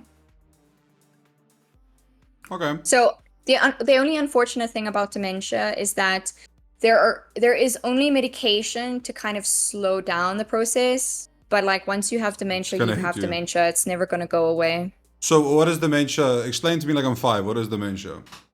In the simplest terms. Commonly known as Alzheimer's. Is that when you forget stuff and shake?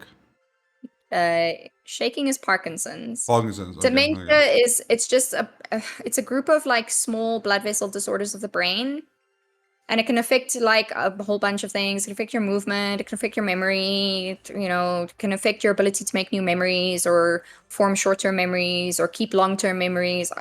Yeah. Okay. It's quite multifaceted. The most common form of dementia is Alzheimer's. So Okay. Alzheimer's is a type of dementia. You have different types of dementia, but Alzheimer's is a type of dementia. Okay. Thank you very much, Anonymous, for the $6.66. He says South African gifters are not worthy. Also, donations are more appreciated, though, through the donor wall. Love with Nene. Okay. Thank you, Anonymous, for the $6. It's very kind. We're not going to do a prolonged eye contact. I'm sorry, Twister. You're going to get refunded. We're not going to do that. Thank you very much, Anonymous, for the donation. That's very, very kind of you. So I want to quickly backtrack on something that someone asked in chat about Grandpa, because they are also in the medicinal or pharmacy department with regards to why Grandpa is bad for you. Now, before she answers, this is my part, and I am not a medical doctor. We have one on stream that can help you with this, but I'm going to tell you a quick little story.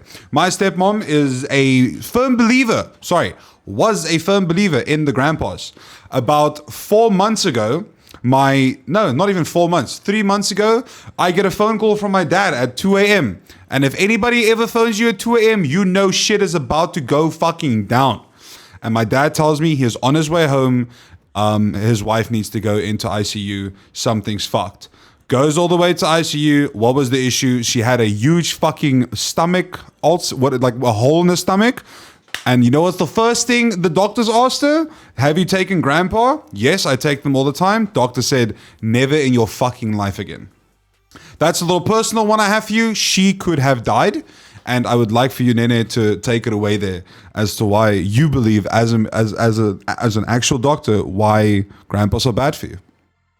So all medication that falls under non-steroidal anti-inflammatory medication, so that's like ibuprofen, Genpain, Mypaid, Stillpain, Grandpa, all of those medications can give you stomach ulcers. And those stomach ulcers can lead to life-threatening stomach bleeds. Because what happens is you bleed over a long period of time, very slowly, until your blood level drops, or you puncture that hole straight through your stomach. And to save somebody who has a perforated ulcer, it's so rare. Unless you're sitting in the hospital and you perforate that in the hospital, chances are slim, hey?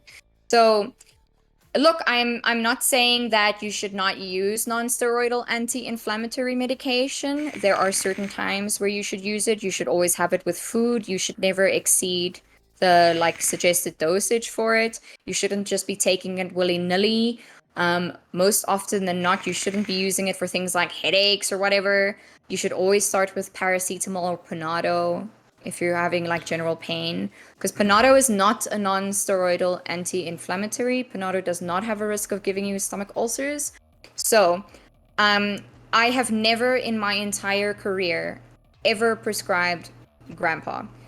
Part of the reason why is because Grandpa comes in the powdered form. And I don't know what it is about the powdered form, but it's more aggressive on your stomach lining because it's already broken down into its component particles, other than a tablet or a capsule where it first has to break through the capsule and all that, blah, blah, blah, blah. Basically, don't do it, guys. So look, what would you say? So I use Grandpa still every now and then when I feel a slight headache or whatever, or I have used it in the past, right? So Panados do not work for me. Okay, so what would you say? What do I do then? What do I? Is there an alternative? Clearly Grandpa's not good for you, but it works. So personally, I would use one of the mild.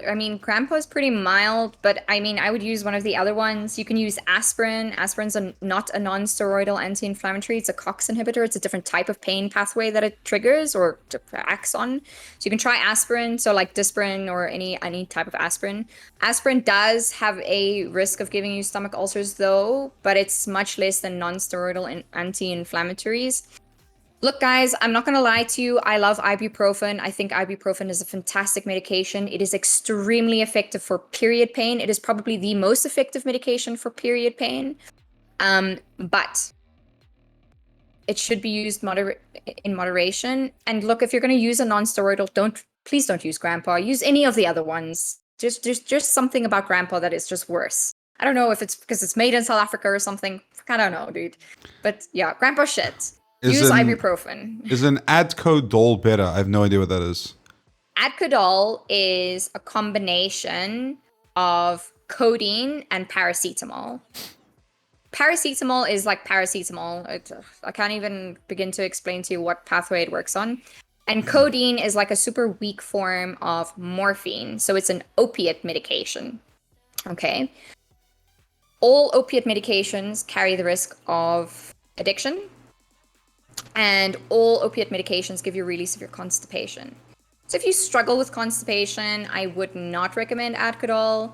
If you're somebody that has a generally addictive personality, I would not recommend Adcodol. However, I do think Adcodol works really well. I just personally do not use Adcodol. I don't mind prescribing Adcodol, but I personally, as Janine, if I have pain, I don't use Adcodol. Okay, thank you very much for that clear answer. Here's one that I wasn't gonna answer. I took another question from chat. Now I wanted to move on, but this one that caught my attention because I fucking love Jurgen and I don't want him to die. I get heart palpitations and I keep getting told to chew a Disprin a day. You should probably go to a cardiologist and get that checked out. Yeah, don't die on us. Go look and go talk to actual fucking doctors. Don't listen to random people on the internet, except if they're doctors. I'm gonna just say this now, and I'm gonna put this out there. For most like basic things, flu, cold, gastro, I have a rash on my skin, whatever, you know, those kinds of problems can be managed by a GP. But if you're having heart palpitations, you should see a cardiologist. Because unfortunately, and like I'm not no hate on GPs, their knowledge is very broad, but it is not very deep. Okay. And yeah, look, palpitations are pretty hectic. Like, if you've seen a cardiologist already and they've told you to chew a Disprin every day, you better be chewing that Disprin every freaking day, dude. That's all I can say. All right. Then we got another one here from the anonymous questions. What was the last thing you ate? It's a little bit more lighthearted question, I guess. I made basil pesto penne pasta Ooh. for Mario. Ooh. It has feta, chicken, bacon, and basil pesto in it. That's some fancy fucking dinner, dude. I like it. Next question. Do you pray? Yes. Pretty much, we're going to leave it there. How would I know if my... Okay. I don't know if this is a serious question, but I'll write it down anyway. Somebody's obviously trying to be a troll, and it's fine, but yeah. How would I know if my scrotum is hanging too low, and how can I get it to not drag on the floor? Okay, so that second part of the question, I'm just gonna throw that one out. But Oh my god. guys, you should be looking at your scrotum every day, or like whenever you shower or whatever. You should know the volume of your scrotal sac. You should know how big your testes are. You should be feeling that like at least daily, okay? Feel that bitch in the shower. The reason is because some subtle changes you can miss, and that can be testicular cancer, okay? Number one. Number two, if your scrotum starts increasing in size, that is always a reason to go see a doctor. Don't ever leave that until it gets too big, because it could be your bowel inside your scrotum and you can die from that, okay? Those are painless increases in scrotal size. Painful increases in scrotal size can be, so there are emergency ones and there are like sort of non-emergency ones. If you're having one of the scrotal emergencies, trust me, you will know because you will feel like you are dying. Okay. The only scrotal emergency is a testicular torsion. It is a sudden onset severe scrotal pain that is so bad that you're like throwing up, like it's seriously super severe, and it happens like suddenly, like just like that. If that happens to you, please within an hour get to an emergency department, or you could lose your testicle. Okay. I want to go for that surgery. So for all the men in chat, please take scrotal conditions very seriously. Okay. If you are concerned, or if something doesn't look right to you, rather go to a doctor. I know men are generally quite shy about this. I can assure you that like no doctor is going to be looking at it and being like, oh, look at you. I promise you, because most doctors, when they see someone coming in with a scrotal problem, we're really really hectic about it because it could be like an emergency. So just, yeah, guys, please don't check your sack. lightly. Check your shat. And also check your sack. Conversely, for women in chat, you guys should be doing a breast examination on yourselves in the shower at least once a week. You must do it more frequently if you have a history of breast cancer in your family. Okay, cool. So we have a question here from a friend that I want to ask you. I'm gonna get to the chat question, so if I miss one, don't worry, we'll get back to it. There's a whole bunch of other questions we also still have to answer. Sun says, so I woke up on Wednesday, my chest hurt when I breathed deep and also when I bent over. I never took anything and it has gone away. I never took anything and it has gone away. Any reason or any suggestion on that? Just before we continue, Mario, I don't think Mario was actually joking, but it's also a serious thing. Is like, she's giving you advice on her side of like what she's taking from what you're saying in chat. However, do not take this as fully medical fucking advice and like go tell your mom like, listen, Nene said I'm dying tonight. We have to go. Like, not like that. Unless you have like a serious issue. Take what is said and go explore, go do research and go see a fucking doctor. Like, go see an actual doctor in person so they can actually look at you. I just want to put that out there for you. The number one thing I always tell people when they ask me for advice is I will give them that advice and I will tell them, but please go and see your doctor. If I am not your doctor or you are not comfortable with me being your treating doctor, please go and see a doctor, because any advice that I give you, you must remember that is you telling me symptoms. I have not examined you. I have not seen you. I have not done investigations on you. So I can only make an assumption based on what you have told me, but that's not the full picture. No. The only thing that I'm doing here is I'm giving you guys information to better improve your health practices. And understanding understanding the scenario or what it could be. But yeah, so I don't even remember what I asked. But I woke up on Wednesday, my chest hurt when I breathed deep and also when I bent over. I never took anything and it went away. Any reason why? There's a lot of reasons that can be that. It depends on your age, Sunzi. If you are like sort of in our age range, like 20s to 30s, teenage years as well, there's a common condition that we get. It's called costochondritis. It's where the cartilage between your ribs and your sternal plates gets painful. It gets inflamed. They don't know why it happens. It just does. Sometimes it just goes away on its own. The other thing it could be is just pleuritis. So your lung, there's a lining on your lung, and there are two of them. So there's one that's sitting on your lung and one sitting on your chest wall, and those rub against each other. And sometimes they rub against each other too much because there's not enough lubrication between them, and it can cause some inflammation. And that one is especially, we know that it's pleuritis, especially if you're taking a deep breath in and it's painful and it's always in the same spot.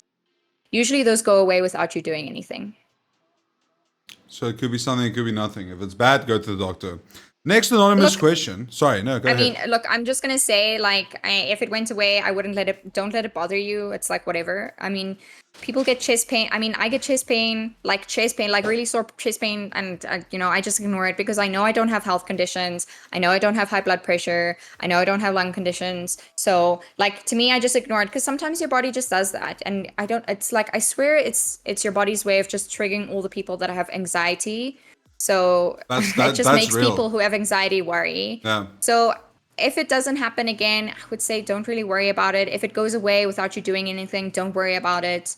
If it's something that is prolonged and stays with you for longer than 2 or 3 days, then I would say go see a doctor. Yeah.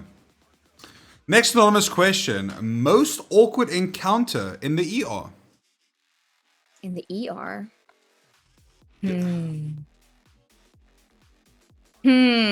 Awkward for me or awkward for them? I get both. I think it's more awkward for you, I would say, in a sense. Probably more awkward for you. I had a guy that came in, this is like a few months ago, came in, he had an erection for like 6 hours or 8 hours or something. And he came in and he was like, yeah, it's starting to really hurt. Guys, if you have an erection that lasts longer than 4 hours, please go to an emergency department so that you do not lose your penis, okay? It is an emergency if you have an erection for longer than 6 hours. It's called priapism. It sometimes happens to people that take a higher dose of Viagra or any other like erectile aid. You don't know how your body is going to react to it. Usually they say for people who are like younger and are still virile, And if you're still able to have erections well on your own, it is not recommended that you use those kinds of medications because you're more likely to get priapism. Yeah. Anyways, yeah, he came in and basically he was just telling me the story. He was saying like he's being treated for erectile dysfunction. His doctor has been trying out different medications on him. Today he went in and had an injection. Basically, his urologist told him if his erection didn't go down within 3 hours, he needed to come back to the urologist. He ignored that advice. 8 hours later, he comes to the emergency department. It's 2:00 in the morning. And he's saying, cool, yeah, it's starting to really hurt. If it's starting to hurt, then you are in deep nonsense, okay? You have to get that erection down by whatever means necessary. It was awkward for him because, I mean, like, look, all these kind of private part problems are awkward for anybody. But it was awkward for me because I've never done this procedure before. I've learned about it in medical school, but I have never done one because typically people go to a urologist for this procedure. Like that, yeah. But you're an emergency doctor, so like if it's an emergency, then yeah. Yeah, I mean, look, at this point in time, the guy has like kind of run past the time where we can maybe wait until a urologist comes and sees him. So so basically what you need to do is you need to take the blood out of the penis so that the spongy tissue can fall down, okay? So you quite literally draw blood. Yep, you literally have to stick a needle in there and take it out. Yes. So it's really awkward for me because it's 2:00 in the morning. I've never done this procedure. I don't want to screw this guy's jewels up. So I called my senior and I'm like, hey, I need you to walk me through this procedure because I need to do it on a guy now. And I've never done it. And I want to make sure I'm not doing weird shit, okay? And this happens, guys. Like, I have full faith in myself. Like, I know, even if I've never done a procedure, I know enough of medicine. I know enough of anatomy. You know, if somebody walks me through the procedure or tells me how to do the procedure, I can do it. I back myself. Anyways, walks me through this procedure and I'm like, okay, I'm really hoping this goes well.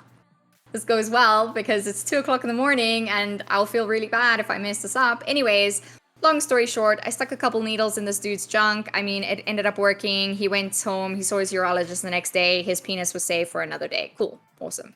God damn, what a fucking story. I went to the doctor today and they drew blood. Is his pants down the whole time? His pants is down the entire time. He's just standing there fucking all hardwood. He was not standing, he was laying on a bed. Okay, laying hardwood left and right. That is insane. I guess, that is a pretty awkward one. So the next question is, what is the strangest interaction you've had with a patient? I don't know if that's the same.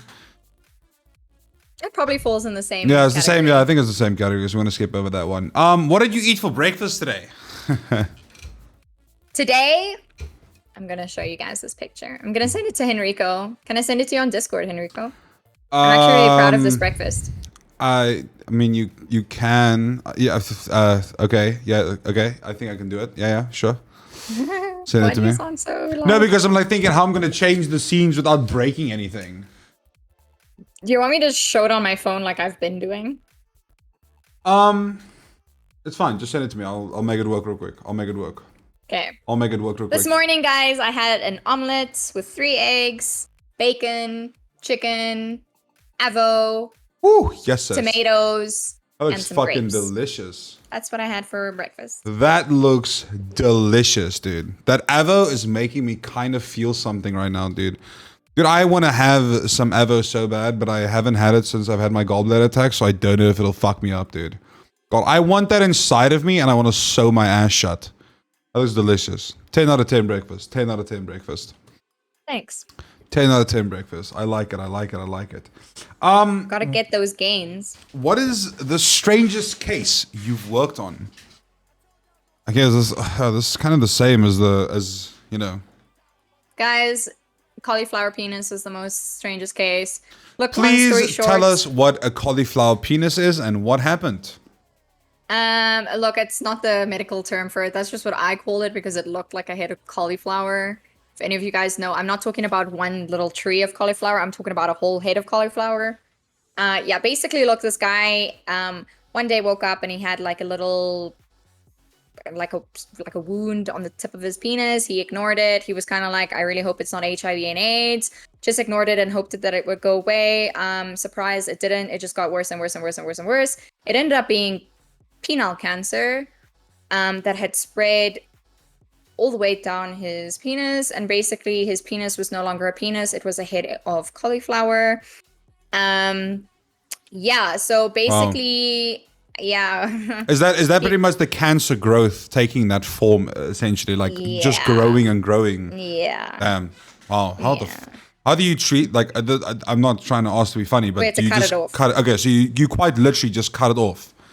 Yeah, but the cool part about it was that they did a penile transplant for him. So they transplanted another penis onto his penis. They attached the nerves and everything. The penis worked. Yeah. That's wasn't pretty. the same color, but I mean, whatever. That is, as Mario would say, that's a W. That's a W. He survived and he got his penis back. That's awesome. That's pretty fucking insane. I did not know that was possible. Let's swap over to chat real quick. I'll take a quick little question from chat. If there's anyone that wants to ask something, go ahead. Penis transplants is a thing. Yes. Nene, I have a question for you, and this is I just thought of this now. What if I was not abusing our friendship, what would this would have cost me as a doctor, like as a private doctor? Just a rough base. Like just talking to you and asking, like, questions about, like, medical stuff. What does it usually cost? So a normal GP consultation that's 15 minutes long is about 800 to 1,000 rand. Okay, so about like $50. Yeah, when I was working in the emergency department, guys, remember I worked after hours, so I only did night shifts. That was 3,500 rand. Damn. Just to see the doctor. That's not inclusive of all the investigations and everything. All right, chat, you heard it here. Pay up. All right, Exile. Serious question. So for the past 3 days, I've not been able to really sleep. And if I do sleep for 2 hours or so and don't wake up, and then I wake up with a massive headache and it doesn't go away. My eyes are in pain, like a sharp pain. I feel woozy at night and my body is like that sensitive sore that it feels like I have the flu when I'm hot and cold every 10 minutes. What could it be, or is it just the flu? That is, even to me, someone who has had crazy headaches in the past, that sounds like much more than just the flu to me, but... Sounds like a migraine. Yeah. It's not the same. So and I think, sorry, as a normal person who has no medical background, people use the word migraine way too lightly. Like their head is too sore, they're like, I have a migraine. No, you don't have a migraine. If you will know if you have a fucking migraine. People don't understand there's stuff like a headache. You get cluster headaches, stress headaches, and it's like all these levels, and then you get to a migraine. A migraine is on time this guy out. He thinks he's funny. On one side. It's generally on your temporal area, so around the side. It usually has a throbbing quality, like bah, bah, bah. It like feels like that. Almost like a heartbeat. Yeah. It's almost like a heartbeat type of thing. Yeah. Because you feel it in your eyes, like your eyes sort of feel it. Yeah, it gives you. It can on the side that it's affected, it can make your eye like red, watery. Droop a little bit. It can give you nausea. It can give you vomiting. Every time you move your body, you feel like you want to catch. If you look into a bright light, it makes your headache worse. It can ruin your sleep. It feels like you have flu. Your body is sore all over. That's generally a migraine. Migraines can last anywhere from 3 to 7 days. So look, yours sounds like a migraine. It could be, but it could also be flu, because flus can trigger migraine. So it's like difficult to say. Like I said, if it's bothering you, go to a doctor. Go to a doctor. That does not sound healthy at all, even for someone who has no background. Yeah. Look, what I recommend is like just go to the doctor and just ask them if they can give you a drip for pain. They'll give you some medication in the drip, and like generally you'll feel much better after that. So yeah. Is it possible to sneeze with your eyes open? I have no idea. I don't think. Won't you die? Or won't your eyes just like pop out? Dude, I just want to apologize. There's 2 flies in my room. I don't know where in God's green puss they are from, because everything is closed in my house. But somehow these little fucking cunt nuggets are just flying around here, and I can't do anything about it. And I just want to say sorry for that. But yeah, I don't think if you sneeze with your eyes open, it's probably gonna pop out. It's probably. Can you prescribe a cure for my chronic laziness? Get good. Get fucked. Dad says good night. Kamani asks. Good night, Saki. If you had unlimited money and time and could design one medical trial or test that would benefit medicine the most, what would you test? Always coming in with the fucking big questions. I like that one. By the way, there is still so many questions. I just want you to know, like, there's so many. Oof.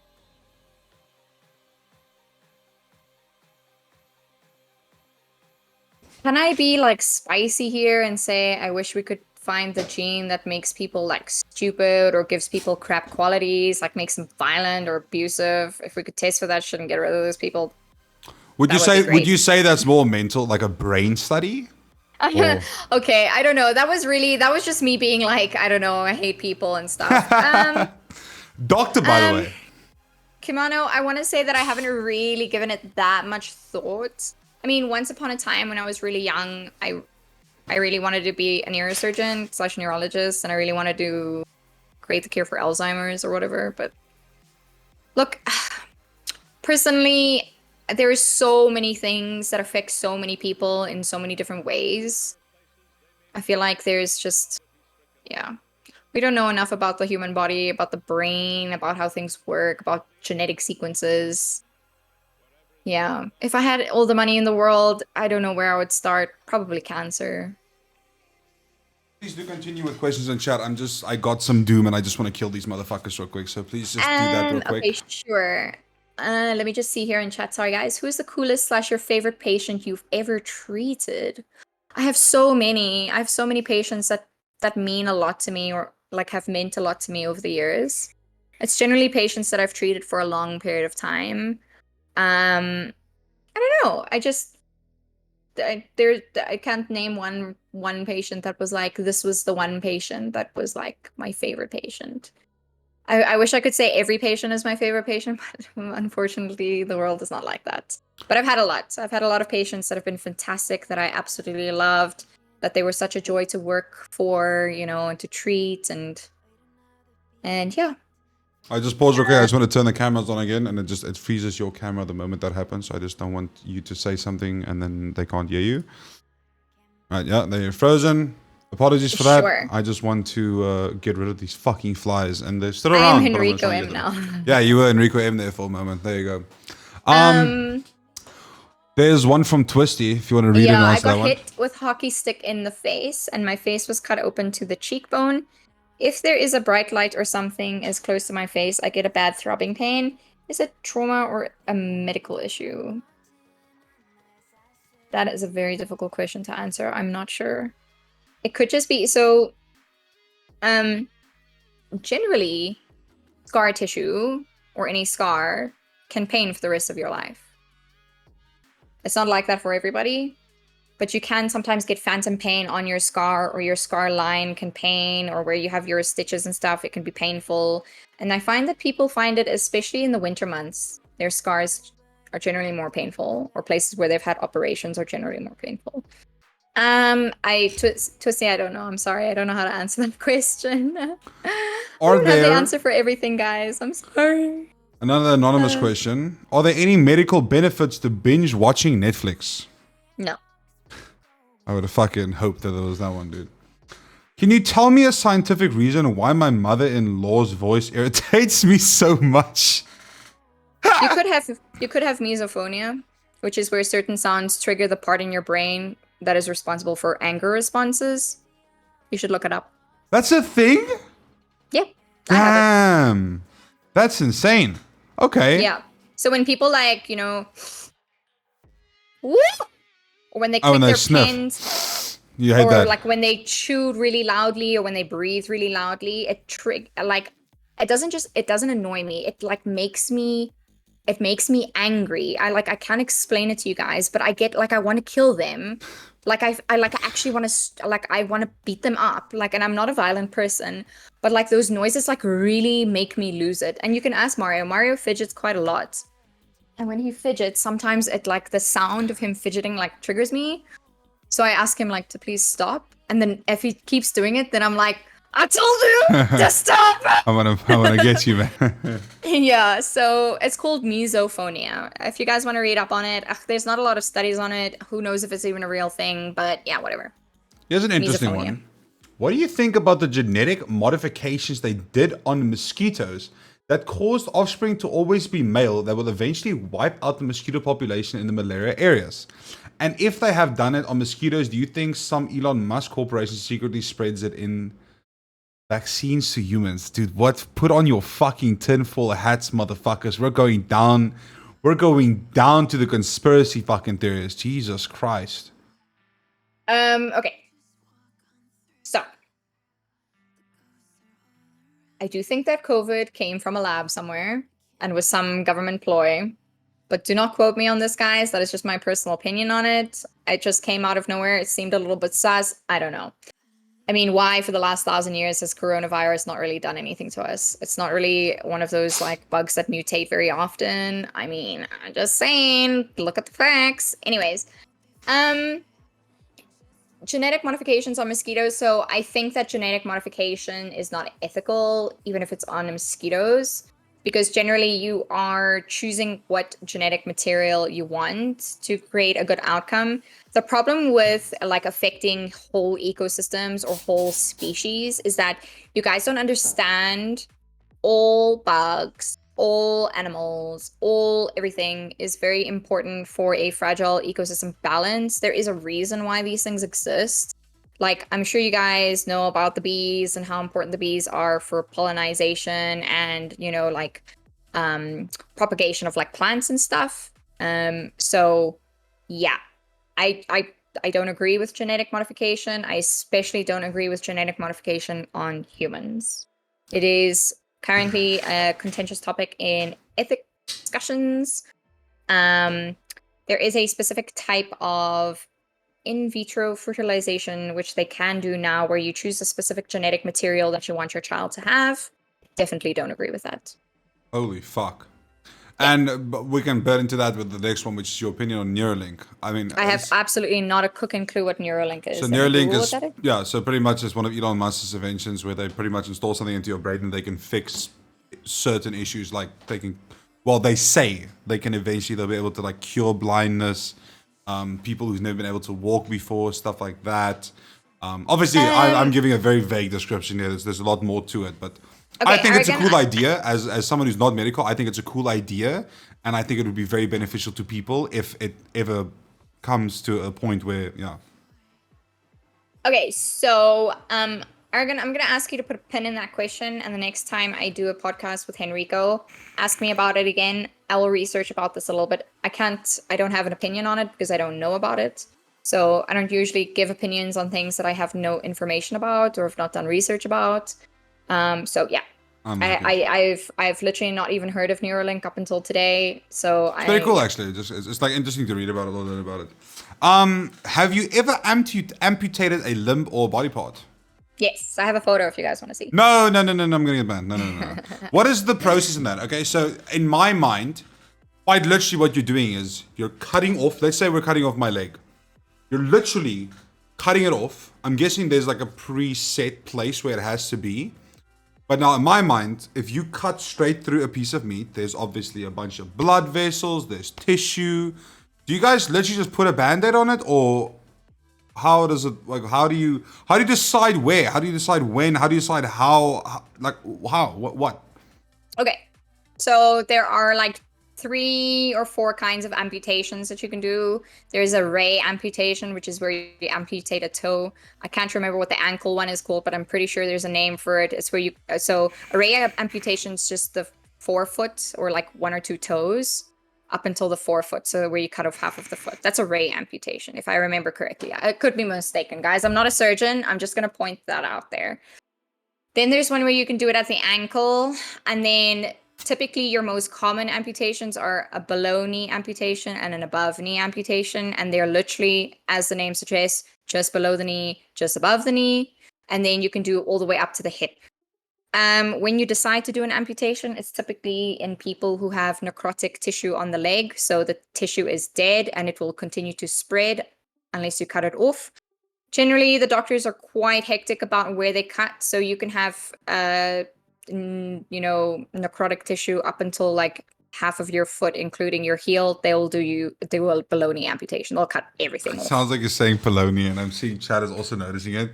It sounds like you're saying Poloni, like below knee amputation. Below your knee and above your knee joint. Okay, so it's something that can happen. So it's basically they have to. There's a process of elimination, I guess. Or So like what they where- do for the actual surgical procedure, essentially, they mark out your skin. They want to leave more skin than what they actually cut off. Okay. So they kind of like cut where the skin is, and then they kind of like peel that back, and then they cut a little bit higher in the meaty part.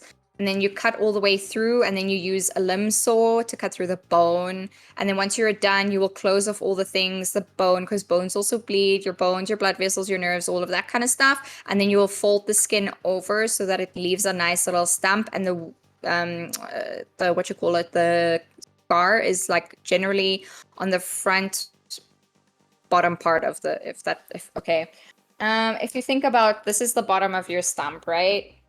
They generally put the cut like over here. If this is the top of your leg and this is the bottom of your, or the front of your leg and the back of your leg, then it's generally up here that they put the cut and sew it up. Yeah. Damn. Okay. What Cool. secret conspiracy would you like to actually? What? Sorry, I guess they meant to write actually.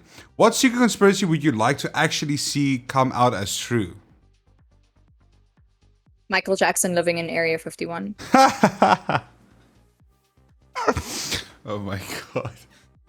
Would you consider consuming soup as drinking or eating it? Drinking. Probably drinking, but you get different types of soups though. You get like thicker soups. Like the way I know soup is like a really runny, like a drinking type of thing, and then you take bread and you put it in that bitch, dude. Who is your all-time celebrity crush? Here we go. Some fucking weird-ass K-pop name, King Jong-un or something is gonna come out now. It's actually Natalie Portman, but okay. Oh, really? Mm-hmm. Damn, I honestly thought you were gonna say someone from K-pop because you're such a It's fan. either Natalie Portman or Rachel McAdams. Natalie Portman's a good one. Rachel McAdams, both pretty good ones. Very, very good ones. Okay. We have a question from the man, the myth, the legend himself. KissMyAxe_TV. Have you seen how advanced robot arms are getting for people with stumps? It's wild. You mean advanced robot legs? Yeah, sorry. Arms, Yes. arms. Well, If you you get have a arms lot as well. of money, if you have a lot of money, You can get it. yeah, you can get some really intense technology these days. What's your question? Where does hemophobia? Oh, wait, sorry. The Heartbreak Hotel. Why, whenever I see a deep cut or opening or a large amount of blood, I get nauseous to the point where I want to pass out, but other people are just fine with it. You have what we call vasovagal syndrome. So vasovagal syndrome is essentially where your vasovagal nerve system gets really overstimulated, and it can be things by like heights, blood. Your If fear. you stand for long periods of time, you have low blood pressure, and then you just want to pass out. My sister has vasovagal syncope for blood, and I have vasovagal syncope because I have low blood pressure. So that's when you just faint when you see stuff like that. So it is actually familial. If someone in your family has, so if you are like that, it's likely somebody in your family also has it. There you go. Medical answer for that one. What is the most creative insult you can think of? God damn, these are getting spicy. The most creative insult. Yeah, I can't even You're a think of one. diabetic. I'm just joking. I'm so sorry, guys. If anyone is diabetic in chat, I'm really, really sorry. I have nothing against people with diabetes. I just think that out of all the conditions you can have, diabetes is probably the worst. And it sucks. I'm so sorry. That was so mean. I feel really bad now because I know No, but a lot of people that are diabetic. insult. No, it was an insult. It was an insult. Good one, I'm good one. sorry. What's your favorite vape juice flavor? Probably squeeze. It is blackcurrant lemonade. Yeah. This is an odd question, but 2 days ago I went to the bathroom and it tore, and I now have a small scar on my butthole, and every time I use the bathroom it bleeds a little, and I wonder if it can get worse if I just leave it. Well, that's So you just have an called an anal fissure, right? Yes. And that it can is an anal and fissure. can I just confirm this can happen to anyone, and you don't have to be Yes. like, it's not like if you're shoving something up your ass. Like sometimes you just have a really bad poop. The problem with anal fissures is that Generally, they take some time to get better and they're quite painful. If you struggle with constipation, you're more likely to have them. If you don't have enough fiber in your diet, you're A more bad likely diet, to yeah. get them. If you have an anal fissure, so like let's say you go to the bathroom and you like tore your butthole open a little bit, it takes about like 5 to 7 days before that gets better. What I recommend is in those 5 to 7 days, maybe try a laxative so that it can soften your poo a little bit, so that your fissure can heal. Yeah, because But if it's a problem, please go see your doctor. Yeah. If it worries you. Yeah. I think the older I've gotten and the more, I guess, the more mature I've gotten. Like, that question, ask me that when I was in grade 7, I'll be like, butthole sore. But legitimately, the older you get, like, these are things that happen to anyone.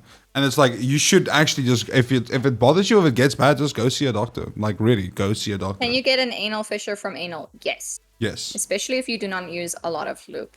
That is actually how most people who were homosexual contracted HIV and AIDS in the 80s. Because of micro fissures to the anus during anal sex. Do you think the sea is salty because the shore never waves back at it? Next. Can you... I'm so sorry about this one. I'd like to apologize in advance to Mario. Can you clothesline me with your penis? Now, Nene doesn't have a penis that I know.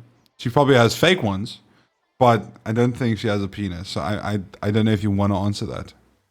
Sorry, is this a Gen Z thing? Am I too old to know what clotheslining somebody is? I don't know what that means. Just Google it real quick if you want. Yeah, I'll wait for chat to tell me what that means. Okay, next. No. Who is the first person on your hit list? On my hit list? Yeah. I'm a really nice person, guys. I'm not really angry and I don't hold grudges. So, it's really rare for me to hate somebody. I don't know. I don't like hit list like I really want them to die. I don't want anyone to die. I'm guessing, that could be interpreted different I ways. have a lot of people on my shit list, like people I don't like, but hit list, I don't really have anyone on there.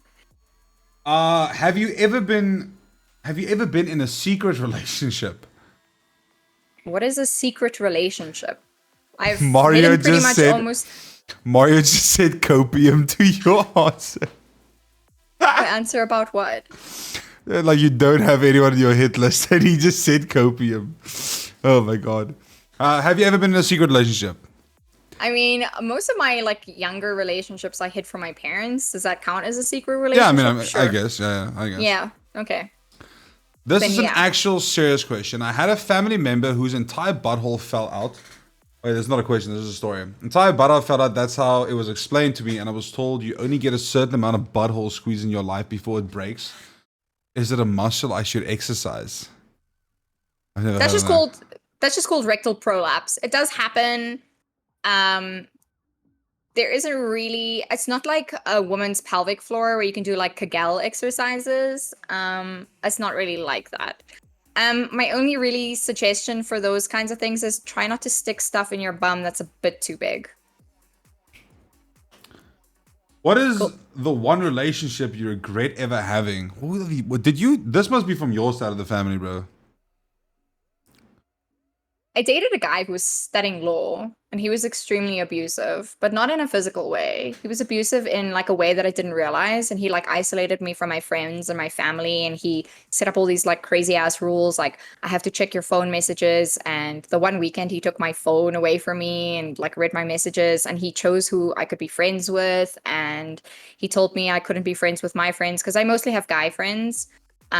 He actually took my phone and he messaged one of my guy friends. And then he deleted all the messages, but he wrote the message as if it was me. And he basically said to this friend of mine, like, I don't want to be friends with you anymore. It was a really long message, but anyways, like, long story short, he was freaking crazy. He went through my Facebook messages, and essentially what happened was we were at a party, and there was somebody that I went to medical school with, and you know, we greeted each other, and he was like, oh, that was an awfully close greeting.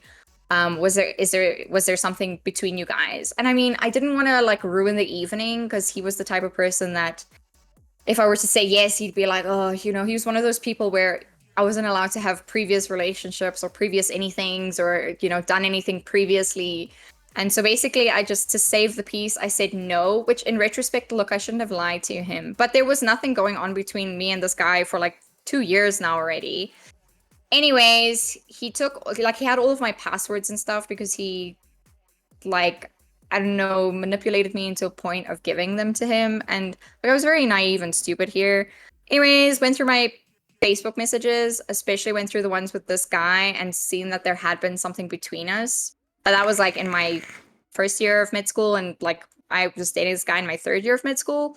So it was like a really long time ago. Anyways, he basically blocked me off everything. He didn't tell me anything. He deleted me off everything, even League of Legends, guys. He even deleted me off League of Legends.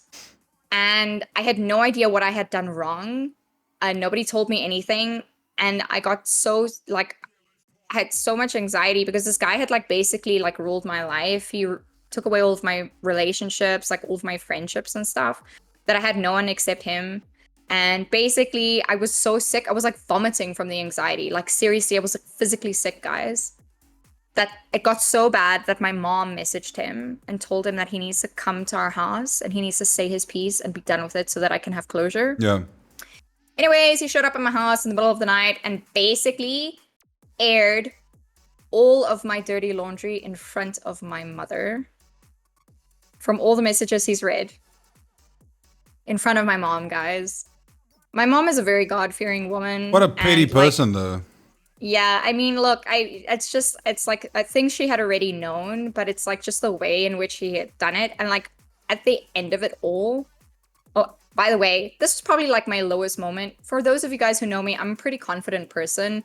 And like, I don't need anybody to, I don't need anybody. Like, if you're gonna like be shitty to me, like, fine, whatever, your loss.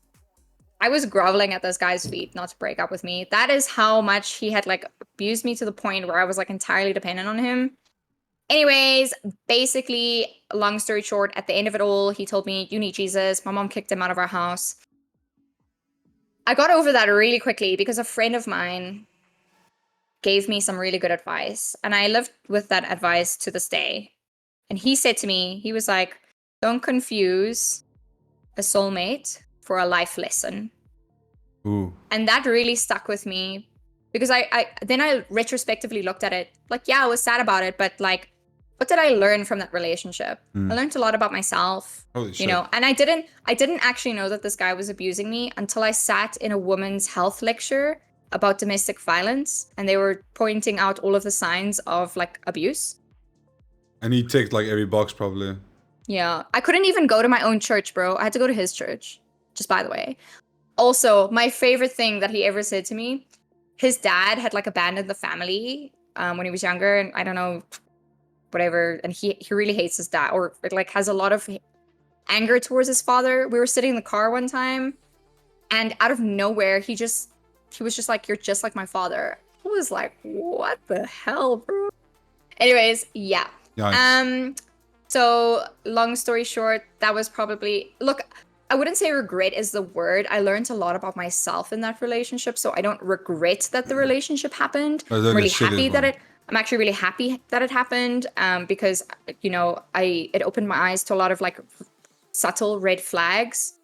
That as soon as I noticed in other relationships, I was like, you are out, you're off the island, goodbye.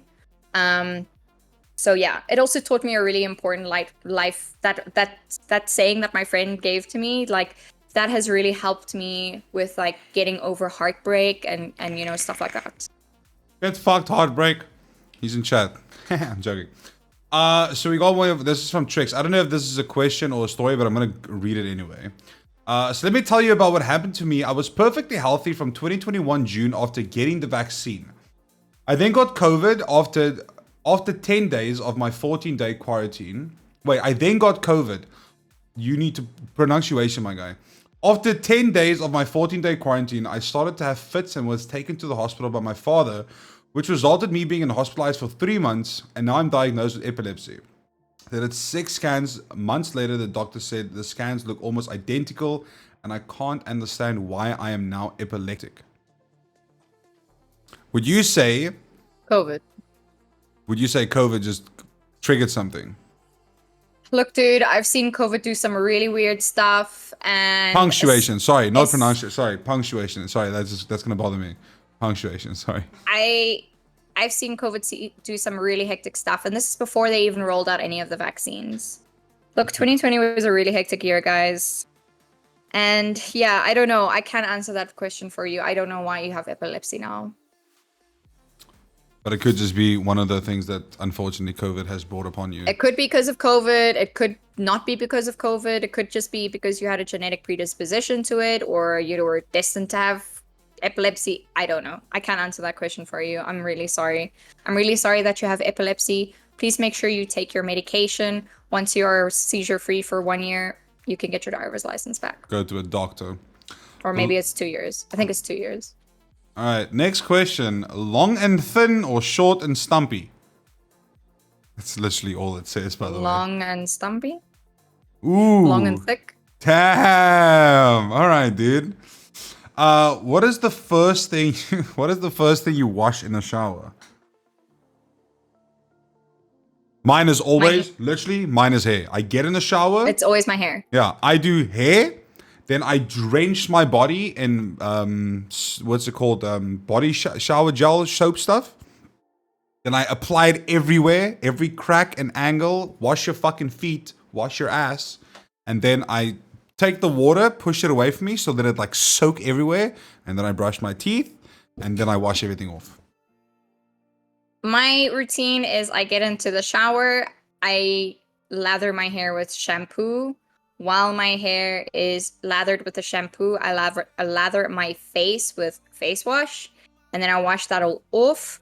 Then I put conditioner in my hair and I let it sit in my hair. During that time, I do my shower gel, and I always wash from top to bottom because you never want to wash from bottom to top. The reason why is because if you are clean at the bottom, all the dirty water from the top is running down your legs. So you always start from the top to the bottom. Sure. And you must always make sure, everyone, you guys should have a butt bar. It's a bar of soap that you use to wash your bum.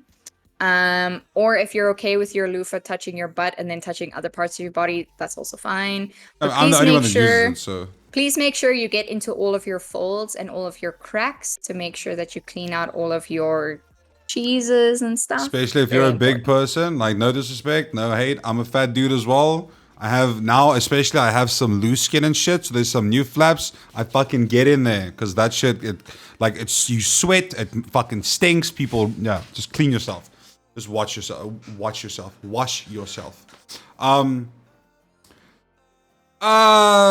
God, there's so much. Let me just do. I just saw like 7 Bible verses come up in chat. So let me just fucking get through here.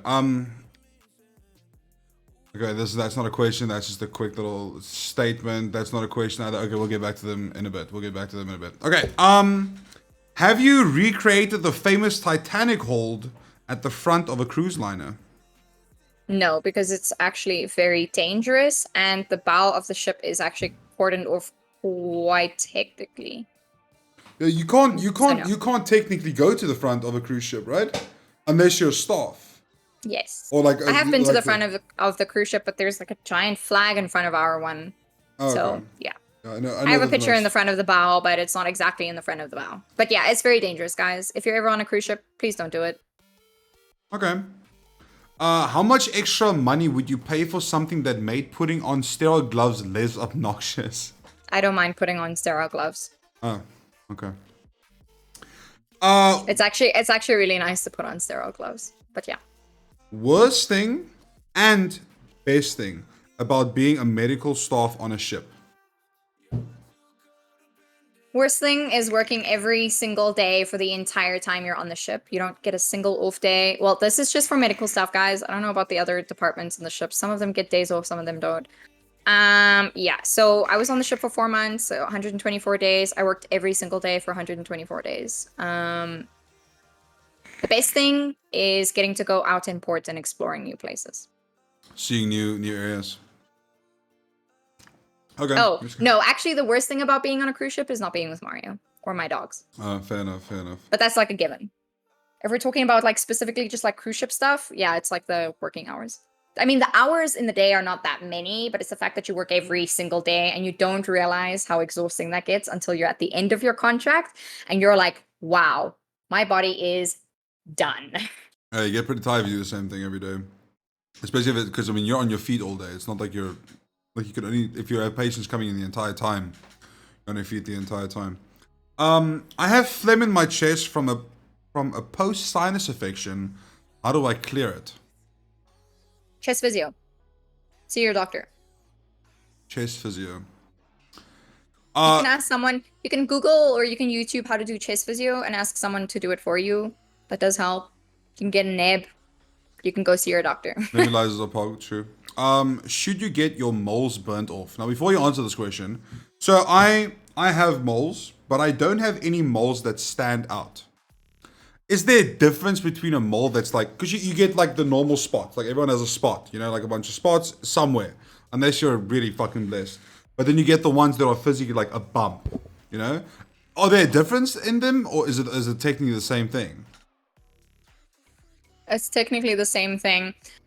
There are some characteristics, and for those of you guys who have moles, especially like bigger ones, and when I say bigger, about 0.5 centimeters to 1 centimeter, you should be checking those moles frequently. When I say frequently, I mean like once every few months, just looking at them, noting how they look. So the things that you want to look for is the symmetry of your mole. Generally, they are symmetrical or tend towards symmetry. If you see them rapidly growing in size, if you see them changing color, or they're mottled in appearance, or they start becoming painful, those are danger signs, and you should go and get those checked out. All moles have the potential of becoming melanomas, which is skin cancer. It's probably one of the most aggressive kinds of skin cancer.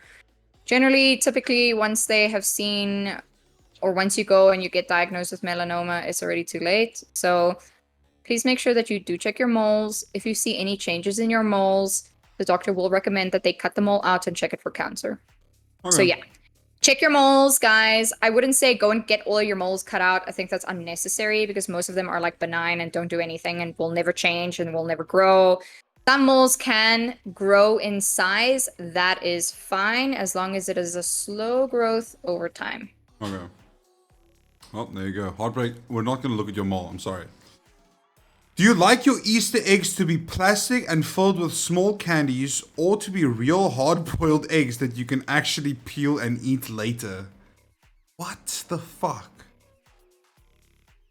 I don't like chocolate, and I generally don't have a sweet tooth, so I guess hard-boiled eggs. I really like eggs, so eggs are normal good. Eggs. Eggs are delicious. Soft yolk or hard yolk? Soft. Fucking disgusting. What do you think would be the worst buy one get one free sale of all time? The interesting one. Herpes. Okay.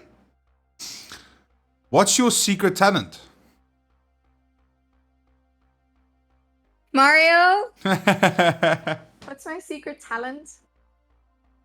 What? My secret talent. I'm really good at nagging people. Ah, okay. Can we get Mario to wait for us? Please? Mario, Henrico wants you to wait for chat. There he is. Alright, what is the weirdest food combination people eat that you just can't get behind? The weirdest food combination that people eat. People who put wasabi in their soy sauce. That is pretty weird. I will say I've done it before, but it burned me to fucking death. I thought I was gonna die. It's not weird, but I really don't like it. So I can't really think of any weird food combinations like off the top of my head right now. Dude, mustard on chips or like fried chips. What the fuck is wrong with fries, you? Yeah, like fries. Yeah, like French fries. Mustard is fucking disgusting. Why? I like honey mustard. So yeah, I guess maybe. I don't know. I guess that's like not really that weird. I mean, I dip my fries in ice cream, so yeah, but that's fucking good though. McDonald's fries with a milkshake. Oh my god! Especially if you get McDonald's fries with a soft serve, bro. Even better. Yeah. As long as the fries are like proper fucking salted, oh my cum, dude, it is Oh so yes, they have to be properly properly salted. If they're just salted. like whatever, then it's just like whatever. Add some more salt in there, dude. Add some more fucking salt, dude. I was wondering what the smoke cloud coming from the top of your head. Oh yeah, that's Mario. Mario, the hottest man on Twitch, is in the background. Peanut butter and mayo. I would try that. I feel like I would like to try that. I would like to try that. I can't remember the last time I ate mayo. Maybe when I was like 4. The last time I had mayo was... I mean, not mayo, sorry, peanut butter. I eat mayo all the time. I don't like peanut butter. The last time I had mayo was just before my first gallus blah blah attack, whatever the fuck it's called. If money and ethics weren't an issue, what scientific experiment would you run if you became a mad scientist or doctor?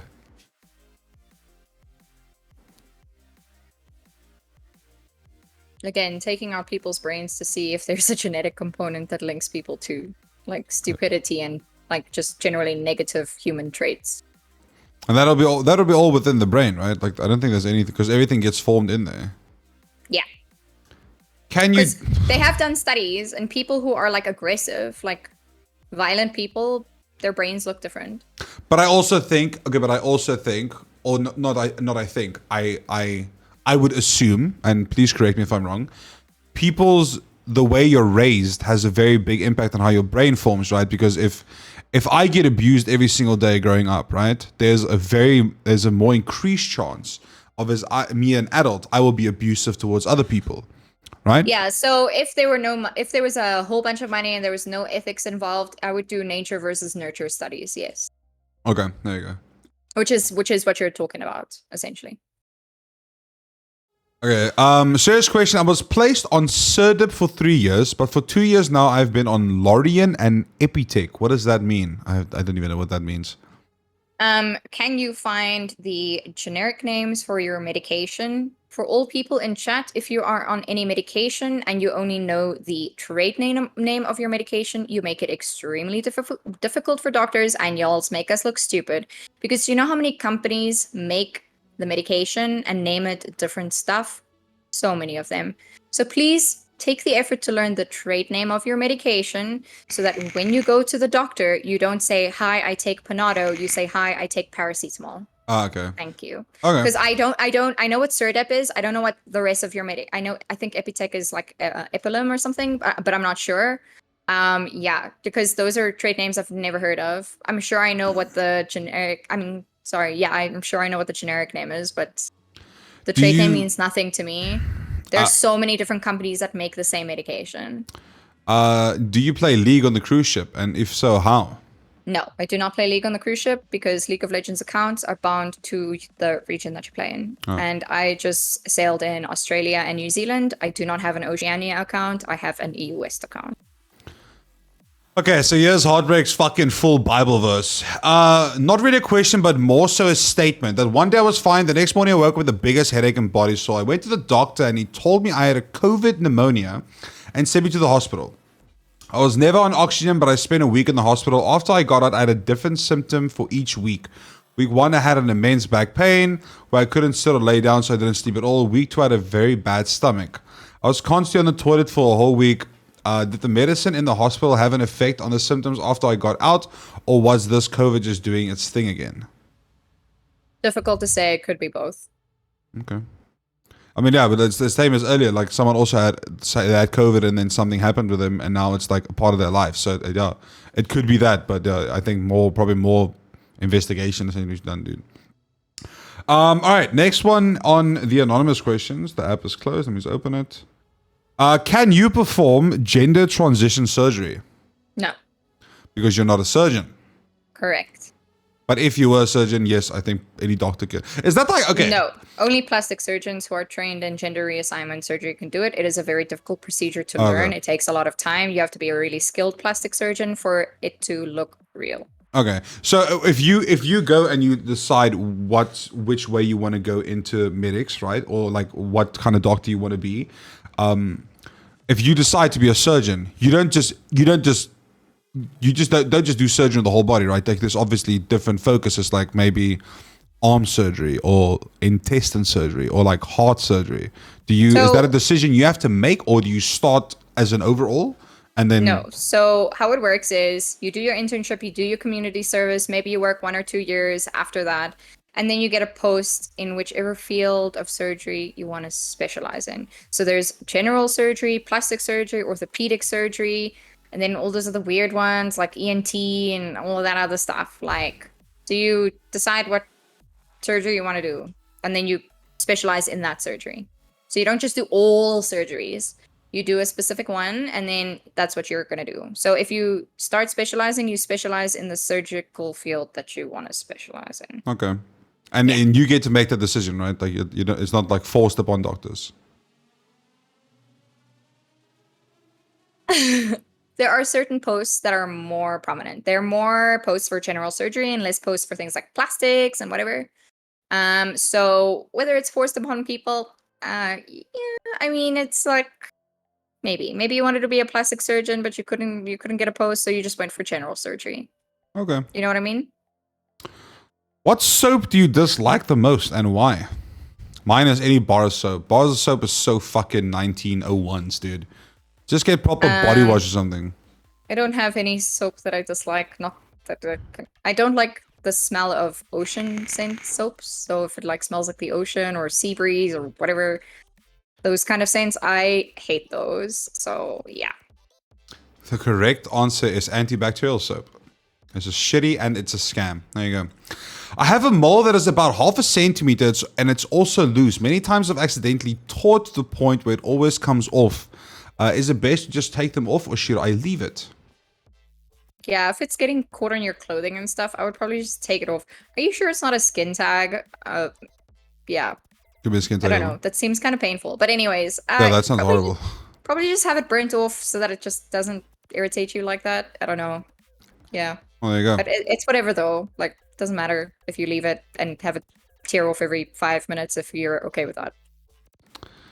Oh my god, this is such a stupid fucking question. I'm so sorry that I have to ask you this.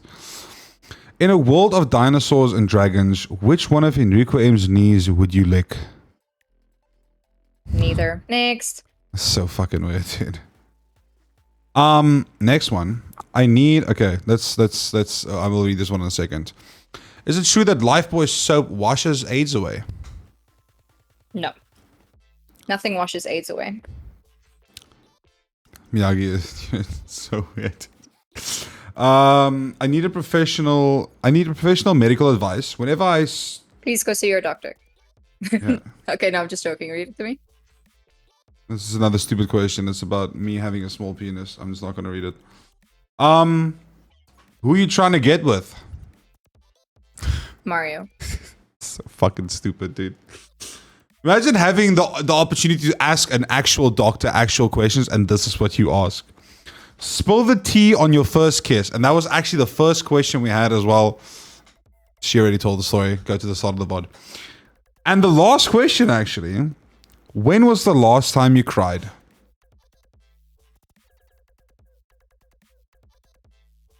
I went to go visit Monty in the hospital. And at this point, we took him in on the Tuesday and I went to go visit him on the Thursday. They had shaved off quite a lot of his fur. And I was just so emotional when I saw him. I just burst out crying. Yeah, that can't be easy, especially if it's like your animal, dude. Like if you love your animal, I wouldn't. Yeah, you don't want to see them suffer as well. That is all the anonymous questions. Thank you very much, Chad. We're going to give it over to you guys for a few more questions. If you guys have any questions for Nene, this doesn't have to be medical questions. You can ask her anything. Nene is also a League of Legends professional playing for 80k, going to Bahrain. She is a senior medical doctor on cruise liners and not yet. Okay, listen. I'm still training. Let me brag. Train. Let me brag about my homie. She is also a fully licensed medical doctor. Should anybody learn first aid for emergency situations?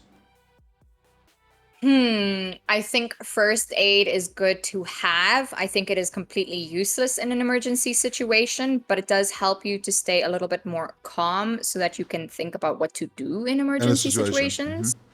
You guys should all know the emergency numbers to call an ambulance in South Africa. 10177. Please remember that number, guys.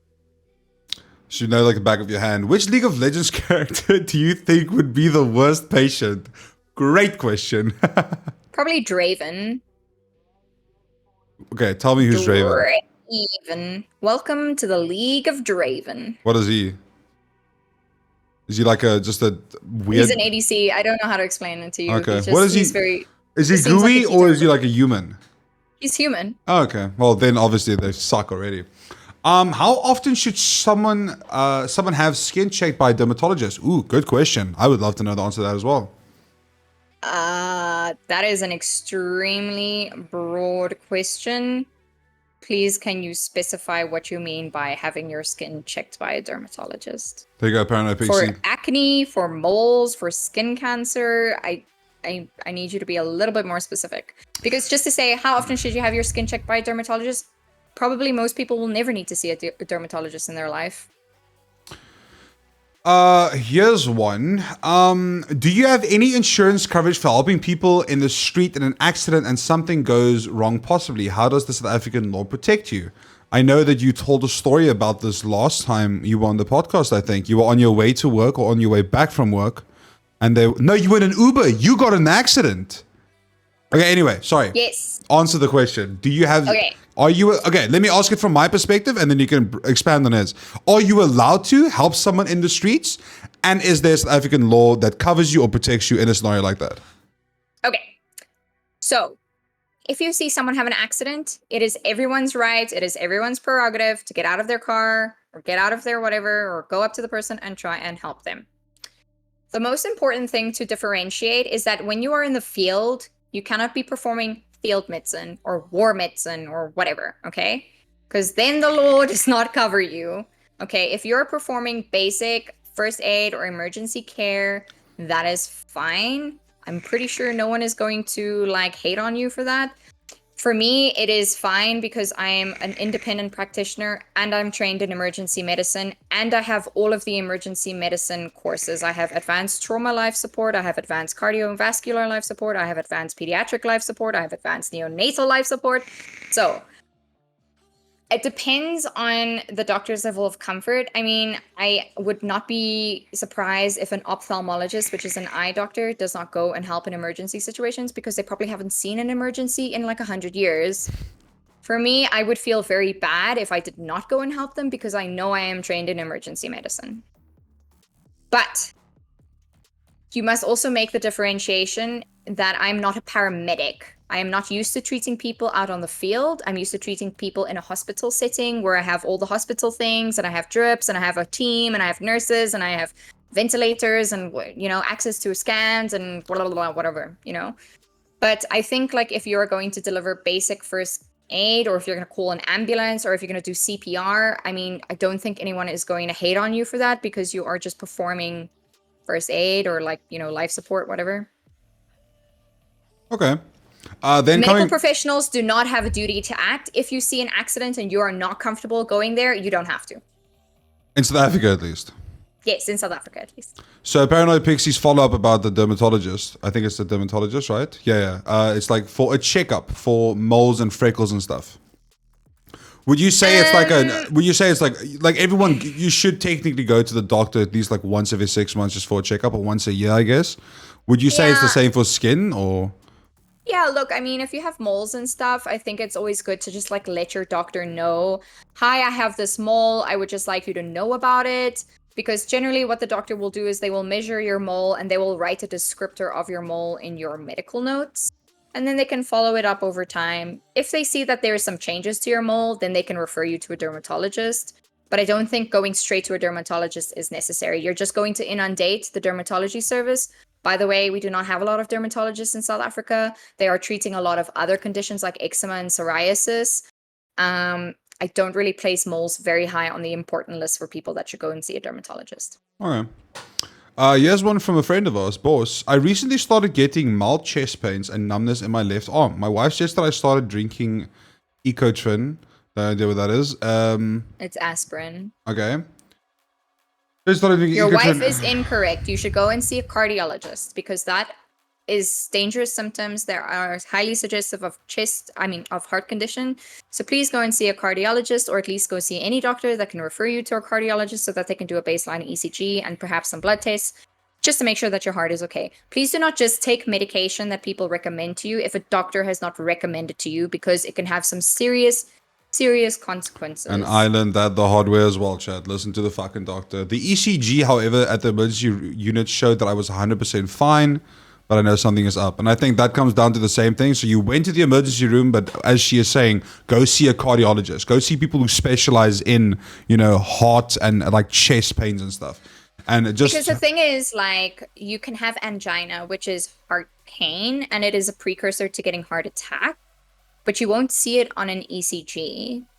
There's a special type of ECG that they do. It's called a stress ECG. Cardiologists perform it. So if you are really worried about your heart, please do not just take one investigation as, oh, everything is fine. If you're having ongoing symptoms, please go and see a specialist. Go to a GP, tell them you're having these ongoing symptoms, you are really worried, and you would like a referral to a cardiologist. let's say a normal person. Let's say as a normal person, if you CPR someone, but you did not know they are DNR, what could happen to you as a normal person because you didn't know? What does Nothing. DNR mean? Do not resuscitate. Oh, okay. So now, okay. If someone, look, the circumstances for this in South Africa is extremely rare because most people in South Africa do not have DNRs. But generally, people with DNRs are people that are already sick and already in the hospital, and everyone will know that they are DNR. If it is a random person on the street, there is absolutely no way of you knowing. You cannot take the risk that they do. You cannot take the risk that they have a DNR and say, I'm not going to do CPR on this person because you've just let somebody die. Yeah. And look, maybe there's not like, I don't know, consequences with the law, but let me tell you that shit will play on your conscience. Yep, I can imagine. Do you watch Dr. Mike's content at all? And if you do you agree and enjoy his content? Oh, Dr. Mike is great. I have love no his idea who he is. content. No idea. He's a guy on YouTube. He like talks about like all kinds of topics and stuff. The thing that I really like about Dr. Mike is that before he like does or like posts about any content, he generally does a lot of research about it. And there hasn't been anything that he said where I was like, that's not quite right. So yeah, I think his content's very entertaining. I think his content is generally factually correct. Look, I haven't watched every single video of his. Yeah. But of the ones that I have watched, they are factually correct. Look, I'm also not like a doctor that knows everything about everything. So like, yeah. I don't think any doctor ever will be. Like, you have your experiences, and then just before I go back to chat, I have a few questions of myself, if you don't mind me asking. Sure. And this is specifically to my scenario, because I just got reminded of that someone asked something and you again said go to the doctor. So the first time I had my issue with my gallbladder, I went to the emergency room. And then I was like, it's fine, it'll never happen again. And now clearly it's happened quite a few times. And if only I listened to you once again, and I think I'm very, very fortunate to have someone like you in my life, and I really need to start listening to you a bit more. But so with regards to what happened to me is I didn't listen, I didn't take advice, and now I have to get the surgery done because it could have been done already, technically, but I didn't listen and I have to wait longer, right? So with regards to what's going to happen to me, so my gallbladder is going to get removed. So what could technically be the side effects that you know of having your gallbladder removed? Because I've obviously looked at a lot of things, but do you think I will be able to live a completely normal life, or will there 100% be some things that's going to have to change with regards to how I eat food or whatever?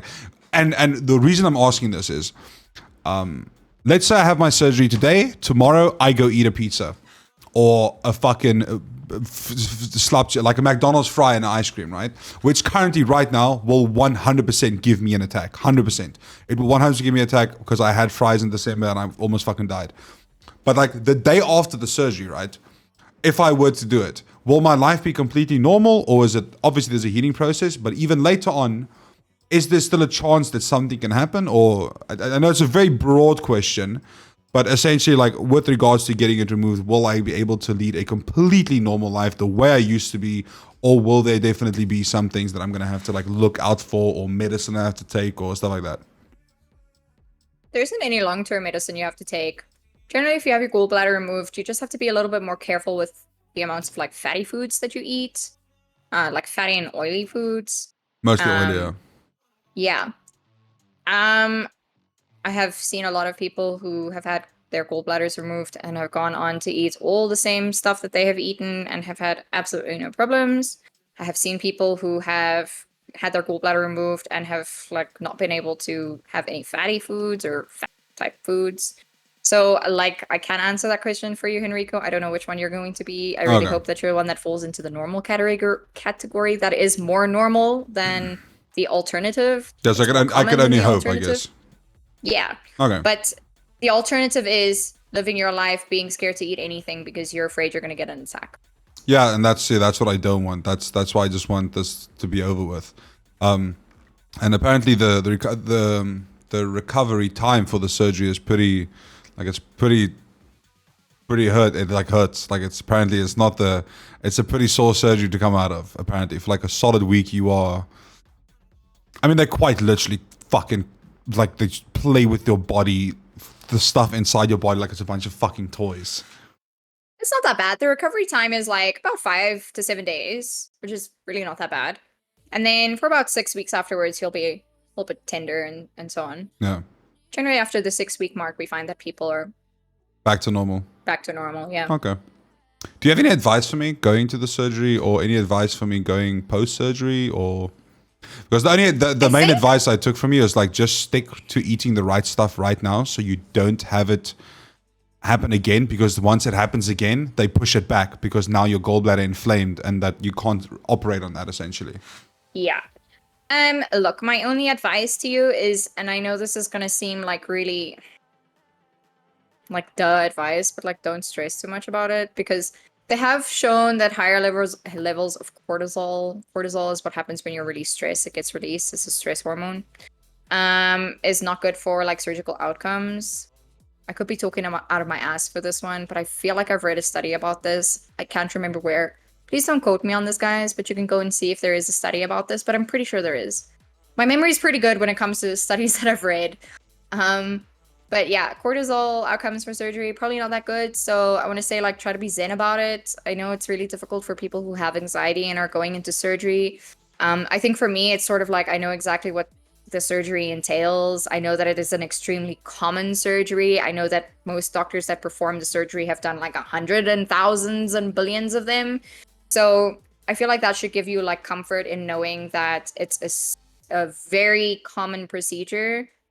And the more common the procedure, the less likely that there are to be like complications. Okay. But like I've told you, be realistic about what the outcomes of your surgery are. Be realistic about knowing all surgeries have complications. Even if it's the smallest freaking surgery, even if you're cutting a lump out of somebody's skin, there are complications for that because you are cutting into the body. Okay? Like you're disrupting blood flow and you're disrupting your bowel and you're disrupting your liver, you know, like you're disrupting stuff. There is a chance that it can complicate. Be realistic about that, but know that the complications for a very common procedure is very unlikely. No. Okay? And as long as you can like make peace with that, I think it's a lot better. It's a lot easier, you know, to go in and know like, damn, this is a surgery that this doctor has performed like at least 500 times. You know, it's extremely quick. Yeah. And I feel like if you're to compare like your quality of life before you have your gallbladder removed and your quality of life after your gallbladder is removed, I think that should be your like number one motivating factor. Oh yeah, no, definitely. Right now I just want it back. Yeah, to have like fear of eating, to have a fear of eating food because you don't know what's going to trigger your gallbladder, that's terrible, dude. It sucks. That's a shit way to live. It's not fun. It's not fun. Because they do it laparoscopically. That doesn't mean that they don't play around and disrupt all of your stuff. Oh yeah, they're sticking a whole bunch of metal rods into your body. I made the body. mistake of watching the surgery. Do not do that. It literally looks like they're playing with a doll. Okay, last chance to ask a quick little question over towards n3hn3h. I have been absolutely fucking enjoying this. It was really, really nice having you on as always. So I'm going to give chat one more opportunity. I would also like to thank Anonymous and Kamanu for the support during the stream. We got a nice little $6 donation and 100 biddies from Kamanu. I really, really appreciate it.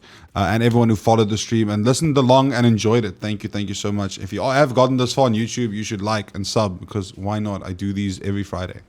Can farting too much be bad for you and can it cause anal fissures? No, rather in than out. I mean, rather out than in. There you go. Rather out than in. Emma asks, favorite disease? Gastroenteritis, because it's the shit. Good one. Good one. This is why you're... I thought that was quite funny.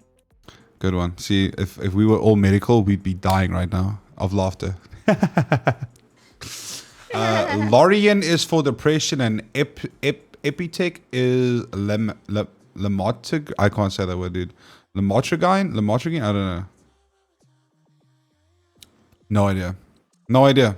Medical jokes, cake W. Lorian is actually fluoxetine, which is a very common SSRI, which is a type of antidepressant. Bro, Okay. I don't know why your doctor changed you. There are so many antidepressants. There are so many anti-anxiety medications. Personally, you see, the thing is, like, psychiatrists have it hard, you know, because certain combinations of medications work for some people, and you really have to work at finding the combination that works for you. So the reason they could have changed you is maybe they didn't feel that, you know, your Surdep was working well enough. I don't know, dude. I'm not your doctor. I don't know why they changed you.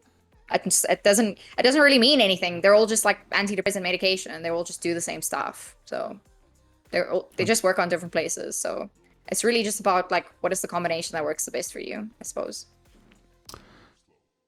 Boss asks, easiest way to get a sick note. Stomach bug. Can't really check that. My tummy hurts, so book me off, please. I hate work.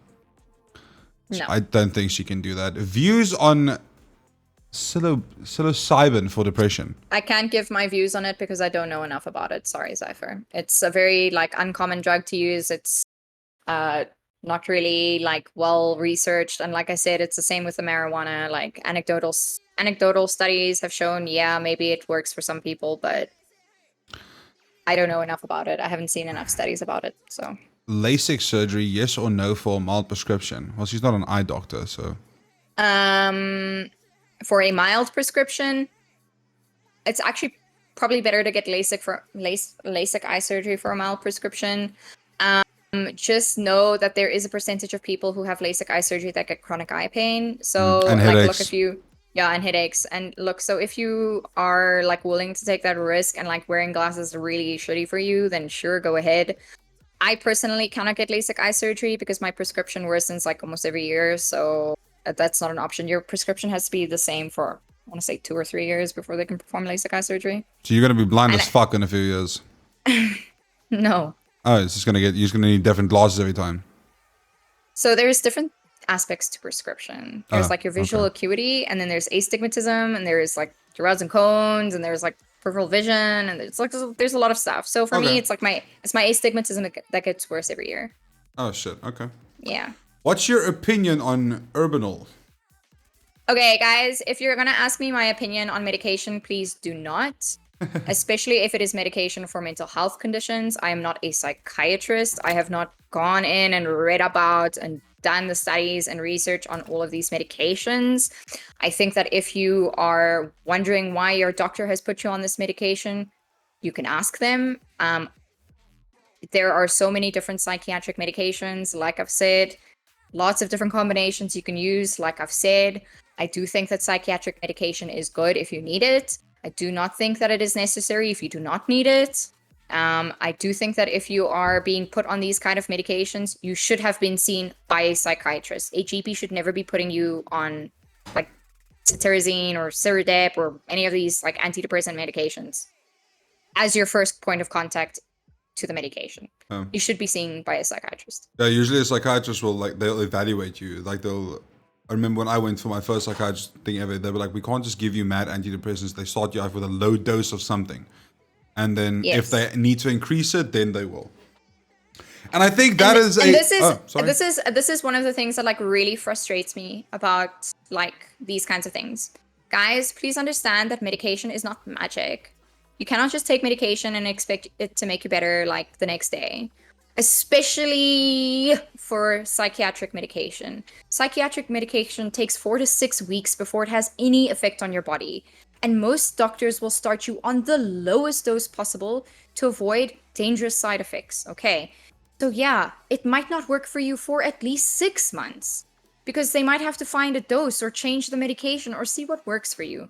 But please, if you do feel like you're getting frustrated, stick it out, because eventually they will find a combination that does work for you. Okay. So it's just something that really frustrates me, because like a lot of patients don't understand there are different kinds of medication. Panado works within like 1 hour, 1 to 2 hours. Okay. Like fentanyl works within 30 seconds. I mean, there are different half-lives for a lot of medication. Certain medications need to build up a concentration in your body before they can even have any effect, okay? So especially ones where they're affecting receptors in your body, those need to reach a certain threshold in your body before they can kick out the actual thing that's blocking your receptor. I'm really dumbing this down quite a lot, but yeah. There are certain medications that takes time, and you just have to be patient. Not everything's going to work immediately. That was actually very well explained, because I also it makes sense what you're saying, because same with me. Like, it's like if you take cold medicine, you someone want to feel better the next day, but it's never going to be like whenever you have a cold or a flu, it takes like a solid, I want to say almost like a week of taking the meds every day until you feel completely better. Yes, you might feel better bit by bit, but you're never going to feel fully better until a certain time has passed. And I think that should be the same for most medicines.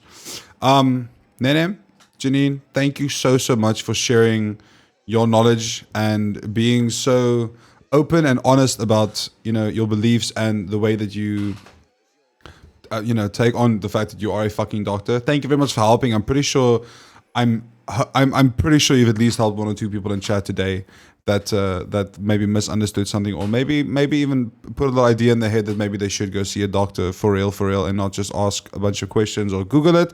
So thank you very much for sharing that knowledge with us, and thank you very much for just doing this. This is incredibly kind of you.